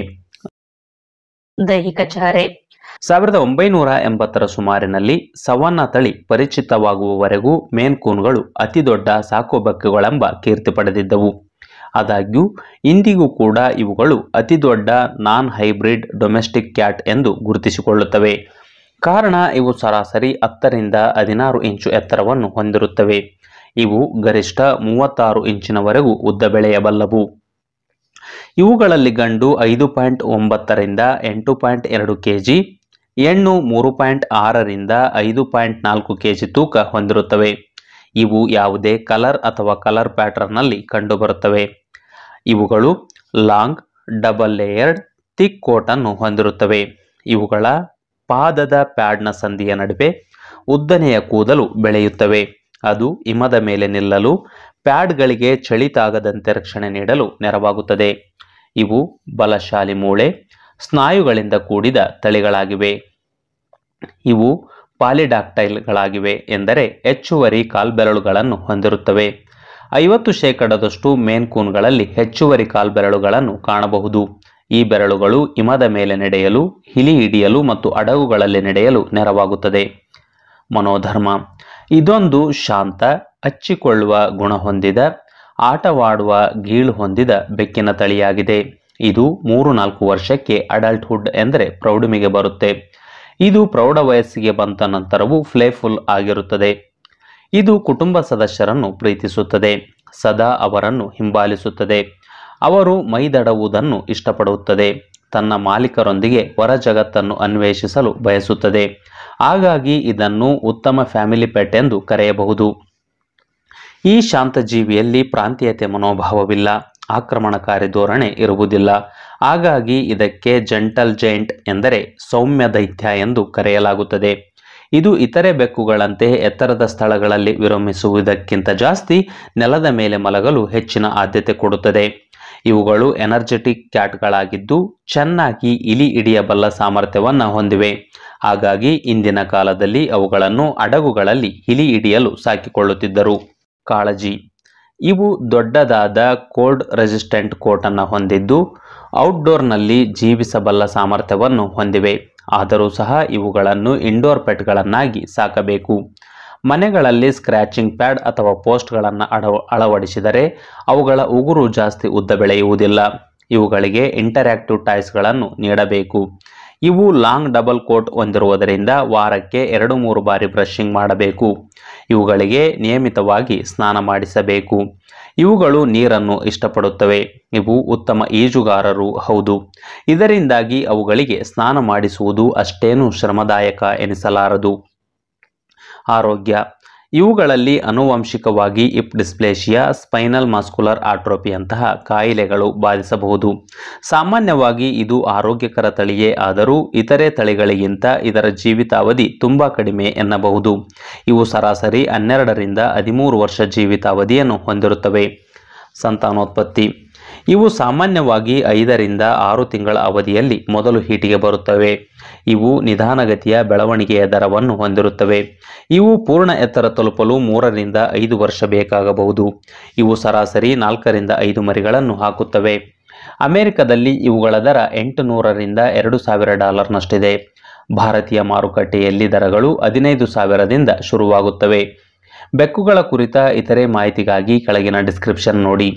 ಕೊನೆಯದಾಗಿ ಮೇನ್ ಕೂನ್ನ ವಿಶೇಷತೆ ಬಗ್ಗೆ ಹೇಳಬೇಕು ಎಂದರೆ 2004ರಲ್ಲಿ ಲಿಟಲ್ ನಿಕ್ಕಿ ಎಂಬ ಮೇನ್ ಕೂನ್ ಮರಿಯೊಂದು ಜನ್ಮ ತಳೆಯಿತು. ಇದು ಜಗತ್ತಿನ ಮೊದಲ ಕ್ಲೋನ್ಡ್ ಪೆಟ್ ಎಂಬ ಕೀರ್ತಿಗೆ ಭಾಜನವಾಯಿತು. ಟೆಕ್ಸಾಸ್ನ ಮಹಿಳೆಯೊಬ್ಬಳು ಕ್ಯಾಲಿಫೋರ್ನಿಯಾದ ಬಯೋಟೆಕ್ ಕಂಪನಿಯೊಂದಕ್ಕೆ $50,000 ಹಣವನ್ನು ನೀಡಿ ತನ್ನ ಸತ್ತ ಬೆಕ್ಕನ್ನು ಕ್ಲೋನ್ ಮಾಡಿಸಿ ಹೊಸ ಮರಿಯೊಂದನ್ನು ಸೃಷ್ಟಿಸಿದಳು. ವಿವಾದಗಳ ಮಧ್ಯೆಯೂ ಲಿಟಲ್ ನಿಕ್ಕಿ ತದ್ರೂಪು ಮೂಲ ನಿಕ್ಕಿಯಂತೆಯೇ ಇದೆ ಎಂದು ವರದಿಯಾಗಿತ್ತು. ಇದಿಷ್ಟು ಮೇನ್ ಕೂನ್ ತಳಿಯ ವಿಶೇಷತೆ ಕುರಿತ ಕಿರು ಮಾಹಿತಿ. ಧನ್ಯವಾದಗಳು. ಜನಪ್ರಿಯ ಬೆಕ್ಕಿನ ತಳಿಯಾದ ನಾರ್ವೇಜಿಯನ್ ಫಾರೆಸ್ಟ್ ಕ್ಯಾಟ್ನ ಕುರಿತು ತಿಳಿಯೋಣ. ಇವು ನಾರ್ವೆಯ ಶೀತ ವಾಯುಗುಣಕ್ಕೆ ಹೊಂದಿಕೊಳ್ಳುವ ಗುಣವನ್ನು ಹೊಂದಿವೆ. ಕ್ರಿಸ್ತಶಕ 1000 ನಂತರ ನಾವಿಕರು ಗ್ರೇಟ್ ಬ್ರಿಟನ್ನಿಂದ ನಾರ್ವೆಗೆ ತಂದ ಚಳಿ ತಾಳಿಕೊಳ್ಳುವ ಗುಣ ಹೊಂದಿದ ಬ್ಲಾಕ್ ಅಂಡ್ ವೈಟ್ ಬ್ರಿಟಿಷ್ ಶಾರ್ಟೇರ್ ಕ್ಯಾಟ್ಗಳು ಮತ್ತು 14ನೇ ಶತಮಾನದ ಕ್ರುಸೇಡರ್ಸ್ಗಳು ನಾರ್ವೆಗೆ ತಂದಿರಬಹುದಾದ ಲಾಂಗ್ ಹೇರ್ ಕ್ಯಾಟ್ಗಳು ಇವುಗಳ ಪೂರ್ವಜರಾಗಿರಬಹುದು. ಈ ಬೆಕ್ಕುಗಳು ಸ್ಥಳೀಯ ಸಾಕು ಬೆಕ್ಕುಗಳು ಅಥವಾ ಬೀದಿ ಬೆಕ್ಕುಗಳ ಜೊತೆ ಸೇರಿ ಆಧುನಿಕ ನಾರ್ವೇಜಿಯನ್ ಫಾರೆಸ್ಟ್ ಕ್ಯಾಟ್ಗಳು ಉಗಮವಾಗಿರಬಹುದು. ಲಾಂಗ್ ಹೇರ್ ಕ್ಯಾಟ್ಗಳಾದ ರಷ್ಯಾ ಮೂಲದ ಸೈಬೀರಿಯನ್ ಮತ್ತು ಟರ್ಕಿ ಮೂಲದ ತುರ್ಕಿಶ್ ಅಂಗೋರಾ ತಳಿಗಳು ಇವುಗಳ ಪೂರ್ವಜರಾಗಿರುವ ಸಾಧ್ಯತೆ ಇದೆ. ನಾರ್ಸ್ ದಂತಕಥೆಗಳಲ್ಲಿ ಇತರೆ ಬೆಕ್ಕುಗಳು ಹತ್ತಲು ಸಾಧ್ಯವಾಗದಂತಹ ಪರ್ವತಗಳ ದೊಡ್ಡ ದೊಡ್ಡ ಬರಿಯ ಬಂಡೆಗಳನ್ನು ಲೀಲಾಜಾಲವಾಗಿ ಸ್ಕೋಗ್ ಕಟ್ ಎನ್ನುವ ಪರ್ವತವಾಸಿ ಕಾಲ್ಪನಿಕ ಬೆಕ್ಕೊಂದು ಹೇರುತ್ತಿತ್ತು ಎಂಬ ಬಗ್ಗೆ ಉಲ್ಲೇಖಗಳನ್ನು ಕಾಣಬಹುದು. ಪ್ರಸ್ತುತ ನಾರ್ವೇಜಿಯನ್ ಫಾರೆಸ್ಟ್ ಕ್ಯಾಟ್ ಕೂಡ ಹತ್ತುವ ಸಾಮರ್ಥ್ಯಕ್ಕೆ ಹೆಸರುವಾಸಿಯಾಗಿದೆ. ತತ್ಪರಿಣಾಮ ಲೇಖಕ ಕ್ಲೈರ್ ಬೆಸೆಂಟ್ ರವರು ಆಧುನಿಕ ನಾರ್ವೇಜಿಯನ್ ಕಾಡು ಬೆಕ್ಕುಗಳ ಪೂರ್ವಜ ಪುರಾತನ ಕಾಲದ ಸ್ಕೋಗ್ ಕಟ್ ಆಗಿರುವ ಸಾಧ್ಯತೆ ಇದೆ ಎನ್ನುತ್ತಾರೆ. ಮತ್ತೊಂದೆಡೆ ಕೆಲವು ಬ್ರೀಡರ್ಗಳು ಮತ್ತು ಫ್ಯಾನ್ಸಿಯರ್ ಆರ್ಗನೈಸೇಷನ್ಗಳು ಇವುಗಳಿಗೆ ಇಂದಿಗೂ ಕೂಡ ನೋರ್ಸ್ ಸ್ಕೋಗ್ ಕಟ್ ಎಂದು ಕರೆಯುವ ರೂಢಿಯನ್ನು ಹೊಂದಿದ್ದು ಅವರ ಆ ಅಭಿಪ್ರಾಯಕ್ಕೆ ಇಂಬು ಕೊಡುವಂತಿದೆ. ಹೀಗೆ ಅವುಗಳ ಮೂಲದ ಬಗ್ಗೆ ಮತ್ತು ಪೂರ್ವಜರ ಬಗ್ಗೆ ಹಲವಾರು ಅಭಿಪ್ರಾಯಗಳು ಚಾಲ್ತಿಯಲ್ಲಿವೆ. 1938ರಲ್ಲಿ ನಾರ್ವೆಯ ಓಸ್ಲೋದಲ್ಲಿ ಪ್ರಥಮ ಬಾರಿಗೆ ನಾರ್ವೇಜಿಯನ್ ಫಾರೆಸ್ಟ್ ಕ್ಯಾಟ್ ಕ್ಲಬ್ ಸಂಸ್ಥೆ ಸ್ಥಾಪನೆಯಾಯಿತು. 1950ರಲ್ಲಿ ರಾಜ 5ನೇ ಓಲವ್ ರವರು ಇದನ್ನು ನಾರ್ವೆಯ ಅಧಿಕೃತ ಬೆಕ್ಕನ್ನಾಗಿ ಘೋಷಿಸಿದರು. 1970ರಲ್ಲಿ ಫೆಡರೇಷನ್ ಇಂಟರ್ನ್ಯಾಷನಲ್ ಫೆಲಿನ್ ಸಂಸ್ಥೆ ಇದನ್ನು ತಳಿ ಎಂದು ನೋಂದಾಯಿಸಿತು. ದೈಹಿಕ ಗೋಚರತೆ: ಇದೊಂದು ಶಕ್ತಿಶಾಲಿಯಾಗಿ ನಿರ್ಮಿಸಲಾದ ಸಾಮಾನ್ಯ ಬೆಕ್ಕಿಗಿಂತ ದೊಡ್ಡದಾದ ಬೆಕ್ಕಿನ ತಳಿಯಾಗಿದೆ. ಇವುಗಳಲ್ಲಿ ವಯಸ್ಕ ಗಂಡು 4.5 kgಯಿಂದ 9 kg ತೂಗಿದರೆ ಹೆಣ್ಣು 3.6 kgಯಿಂದ 8 kg ತೂಗುತ್ತವೆ. ಇವು 9 ರಿಂದ 12 ಇಂಚು ಎತ್ತರವಾಗಿರುತ್ತವೆ. ಇದು ಉದ್ದವಾದ ಗಟ್ಟಿಮುಟ್ಟಾದ ದೇಹ, ಉದ್ದನೆಯ ಕಾಲುಗಳು, ಪೊದೆಯಂತಹ ಬಾಲವನ್ನು ಹೊಂದಿರುತ್ತದೆ. ಇವು ಉದ್ದನೆಯ ದಟ್ಟವಾದ ಒಳಪುಳ್ಳ ಕೂದಲನ್ನು ಹೊಂದಿರುತ್ತವೆ. ಹಾಗಾಗಿ ಇವುಗಳಿಗೆ ರೆಗ್ಯುಲರ್ ಗ್ರೂಮಿಂಗ್ನ ಅವಶ್ಯಕತೆ ಇದೆ. ಇವುಗಳ ಔಟರ್ ಕೋಟ್ ಜಲ ನಿರೋಧಕವಾಗಿದ್ದು ಗಡುಸಾಗಿರುತ್ತದೆ ಮತ್ತು ಅಂಡರ್ ಕೋಟ್ ಉಣ್ಣೆಯ ತೆರನಾಗಿರುತ್ತದೆ.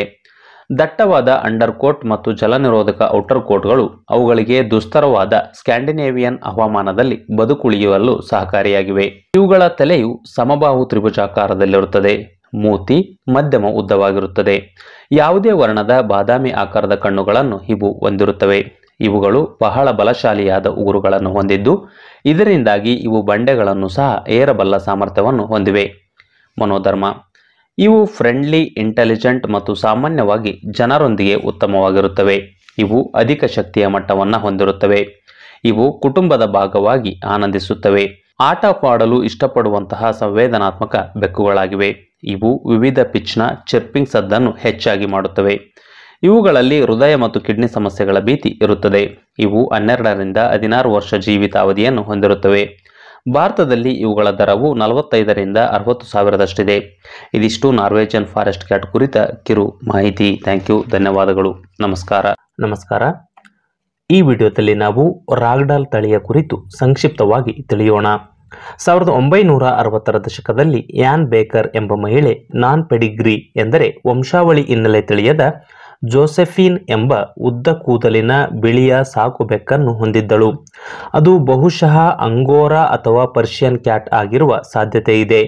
ಅದು ಹಲವಾರು ಮರಿಗಳನ್ನು ಅದಾಗಲೇ ಹಾಕಿತ್ತು. ಅದಕ್ಕೆ ಸಯಮೀಸ್ ತರದ ಪಾಯಿಂಟ್ ಕಲರೇಷನ್ ಹೊಂದಿದ ಗಂಡು ಬಿರ್ಮನ್ ಅಥವಾ ಬರ್ಮೀಸ್ ತಳಿಯೊಂದಿಗೆ ಸಂಕರಿಸಿ ರಾಗ್ಡಾಲ್ ತಳಿಯನ್ನು ಸೃಷ್ಟಿಸಲಾಯಿತು. ಇವುಗಳ ಮೂಲ ಯುಎಸ್ಎದ ಕ್ಯಾಲಿಫೋರ್ನಿಯಾದ ರಿವರ್ಸೈಡ್ ನಗರವಾಗಿದೆ. ಯಾನೆ ಬೇಕರ್ ಹೊಸ ತಳಿಯಲ್ಲಿನ ಉತ್ತಮ ಮನೋಧರ್ಮ ಮತ್ತು ಗೋಚರತೆಯ ಕಾರಣದಿಂದಾಗಿ ಅವುಗಳನ್ನು ಅಭಿವೃದ್ಧಿಪಡಿಸುತ್ತಾ ಸಾಗಿದಳು. ದೈಹಿಕ ಗೋಚರತೆ: ಇವುಗಳು ಭಾರೀ ಗಾತ್ರದ ಬಲಿಷ್ಠ ಶಕ್ತಿಶಾಲಿ ಕಟ್ಟುಮಸ್ತಾದ ತಳಿಗಳಾಗಿವೆ. ಇವುಗಳ ಎತ್ತರವು ಸರಾಸರಿ 9 ರಿಂದ 11 ಇಂಚು ಆಗಿದೆ. ತೂಕದ ವಿಷಯಕ್ಕೆ ಬಂದರೆ ಹೆಣ್ಣು 8 ರಿಂದ 15 ಪೌಂಡ್ ತೂಗುತ್ತದೆ, ಗಂಡು 20 ಪೌಂಡ್ಗೂ ಅಧಿಕ ತೂಗುತ್ತದೆ. ಇವುಗಳು ಮಧ್ಯಮ ಗಾತ್ರದ ಅಗಲವಾದ ದುಂಡನೆಯ ತಲೆಯನ್ನು ಹೊಂದಿರುತ್ತವೆ. ಇವುಗಳಲ್ಲಿ ಕೆಲವು ಬೆಕ್ಕುಗಳ ಹಣೆಯ ಮೇಲೆ ವಿ ಆಕಾರದ ಬಣ್ಣದ ರಚನೆಯನ್ನು ಕಾಣಬಹುದು. ಇವು ದುಂಡನೆಯ ತುದಿ ಹೊಂದಿದ ನೇರವಾದ ಮೂಗು ಹೊಂದಿದ್ದು, ಮೂಗು ಗುಲಾಬಿ ಅಥವಾ ಕೋಟ್ನ ಬಣ್ಣಕ್ಕೆ ಪೂರಕವಾದ ಬಣ್ಣವನ್ನು ಹೊಂದಿರುತ್ತದೆ. ಇವು ದೊಡ್ಡದಾದ ಓವಲ್ ಶೇಪ್ನ ಡೀಪ್ ಬ್ಲೂ ಕಲರ್ನ ಕಣ್ಣನ್ನು ಹೊಂದಿರುತ್ತವೆ. ರಾಗ್ಡಾಲ್ಗಳು ತಳ ಅಗಲವಾದ ತುದಿ ಚೂಪಾದ ಮಧ್ಯಮ ಗಾತ್ರದ ಕಿವಿಯನ್ನು ಹೊಂದಿರುತ್ತವೆ. ಇವುಗಳು ಕಿರಿದಾದ ಅಗಲವಾದ ಕುತ್ತಿಗೆಯನ್ನು ಹೊಂದಿರುತ್ತವೆ. ಇವು ಮಧ್ಯಮ ಉದ್ದದ ಗಟ್ಟಿಮುಟ್ಟಾದ ಕಾಲುಗಳನ್ನು ಹೊಂದಿರುತ್ತವೆ. ರಾಗ್ಡಾಲ್ಗಳ ಬಾಲವು ಉದ್ದವಾಗಿದ್ದು, ಬಾಲದ ಬುಡವು ಅಗಲವಾಗಿರುತ್ತದೆ ಮತ್ತು ತುದಿಯು ದುಂಡಗಾಗಿರುತ್ತದೆ. ಇವುಗಳು ರೇಷ್ಮೆಯಂತಹ ಮೃದುವಾದ ಸೆಮಿಲಾಂಗ್ ಹೇರ್ ಹೊಂದಿರುತ್ತವೆ. ಕೋಟ್ನ ಬಣ್ಣವು ಸಾಮಾನ್ಯವಾಗಿ ಚಾಕೊಲೇಟ್, ಕ್ರೀಮ್, ರೆಡ್, ಲಿಲ್ಯಾಕ್, ಬ್ಲೂ ಅಥವಾ ಟ್ಯಾನ್ ಕಲರ್ ಹೊಂದಿರಬಹುದು. ಮನೋಧರ್ಮ: ಇವು ಬಹಳ ವಿಧೇಯವಾದ, ಸಾಮಾನ್ಯವಾಗಿ ಸಾಮಾಜಿಕವಾದ ಬೆಕ್ಕಿನ ತಳಿ ಆಗಿದೆ. ಇದು ಬೇರೆ ಬೆಕ್ಕು, ಸಾಕುಪ್ರಾಣಿ ಅಥವಾ ಅಪರಿಚಿತರೊಂದಿಗೆ ಸಹಿಷ್ಣುವಾಗಿರುತ್ತದೆ. ಇದು ಪಾಲಕನನ್ನು ಹೆಚ್ಚು ಹಚ್ಚಿಕೊಳ್ಳುತ್ತದೆ, ಸದಾ ಆತನ ಹಿಂದೆ ತಿರುಗುತ್ತಿರುತ್ತದೆ.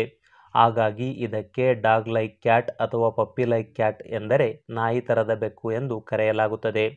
ಇವು ತುಂಬಾ ಶಾಂತ ಸ್ವಭಾವದ, ಆಕ್ರಮಣಕಾರಿಯಲ್ಲದ ತಳಿಯಾಗಿದೆ. ಇವುಗಳು ಕುತೂಹಲ ಪ್ರವೃತ್ತಿಗಳಾಗಿದ್ದು, ಹೊಸದಾದದ್ದನ್ನು ಅನ್ವೇಷಿಸಲು ಬಯಸುತ್ತವೆ. ಕಾಳಜಿ: ಇವುಗಳಿಗೆ ಪ್ರತಿದಿನ ಬ್ರಷ್ ಮಾಡಿದರೆ ಉತ್ತಮ. ಸಾಧ್ಯವಾಗದಿದ್ದರೆ ವಾರಕ್ಕೆ ಕನಿಷ್ಠ ಪಕ್ಷ 2-3 ಬಾರಿಯಾದರೂ ಬ್ರಷ್ ಮಾಡಬೇಕು. ಬ್ರಷಿಂಗ್ ಅಥವಾ ಗ್ರೂಮಿಂಗ್ ಬೆಕ್ಕಿನ ಉದರದಲ್ಲಿ ಹೇರ್ಬಾಲ್ ಉಂಟಾಗುವುದನ್ನು ತಡೆಯುತ್ತದೆ. ಚರ್ಮ ಮತ್ತು ಕೂದಲಿನ ಆರೋಗ್ಯಕ್ಕೆ, ಪಾಲಕ ಮತ್ತು ಬೆಕ್ಕಿನ ಮಧ್ಯದ ಬಾಂಧವ್ಯ ವೃದ್ಧಿಗೆ, ಪರಾವಲಂಬಿಗಳ ನಿಯಂತ್ರಣಕ್ಕೆ ಬ್ರಷಿಂಗ್ ನೆರವಾಗುತ್ತದೆ. ಇದು ಫಿಸಿಕಲಿ ಮತ್ತು ಮೆಂಟಲಿ ಉತ್ತೇಜಿತಗೊಳ್ಳುವಂತಹ ಟಾಯ್ಸ್ಗಳನ್ನು ನೀಡಿ. ಇದು ದೀರ್ಘಕಾಲ ಒಂಟಿಯಾಗಿರಲು ಬಯಸುವುದಿಲ್ಲ. ಇದಕ್ಕೆ ಜೊತೆಗೊಂದು ಸಂಗಾತಿಯ ಅವಶ್ಯಕತೆ ಇದೆ. ಆರೋಗ್ಯ: ಇವುಗಳಲ್ಲಿ ಕಿಡ್ನಿಗೆ ಬಾಧಿಸುವ PKD, ಹೈಪರ್ಟ್ರೋಫಿಕ್ ಕಾರ್ಡಿಯೋಮಯೋಪತಿ, ದಡೂತಿತನ, ಉದರ ಸಂಬಂಧಿ ಕಾಯಿಲೆಗಳ ಭೀತಿ ಇರುತ್ತದೆ. ಇವು 13 ರಿಂದ 18 ವರ್ಷ ಕಾಲ ಜೀವಿಸುತ್ತವೆ. ಇವು ಪೆಟ್ ಹೆಲ್ಪ್ಫುಲ್ ವೆಬ್ಸೈಟ್ನ ಪ್ರಕಾರ ಇವು 7 ರಿಂದ 9 ತಿಂಗಳಿಗೆ ಸೆಕ್ಸುಯಲಿ ಮೆಚೂರ್ ಆಗುತ್ತವೆ. ಇವು 4 ರಿಂದ 5 ಮರಿ ಹಾಕುತ್ತವೆ. ಇವುಗಳ ದರವು ಭಾರತದಲ್ಲಿ 35 ರಿಂದ 45 ಸಾವಿರದಷ್ಟಿದೆ. ಇದಿಷ್ಟು ರಾಗ್ಡಾಲ್ ತಳಿಯ ಕುರಿತ ಕಿರು ಮಾಹಿತಿ. ನಮಸ್ಕಾರಗಳು.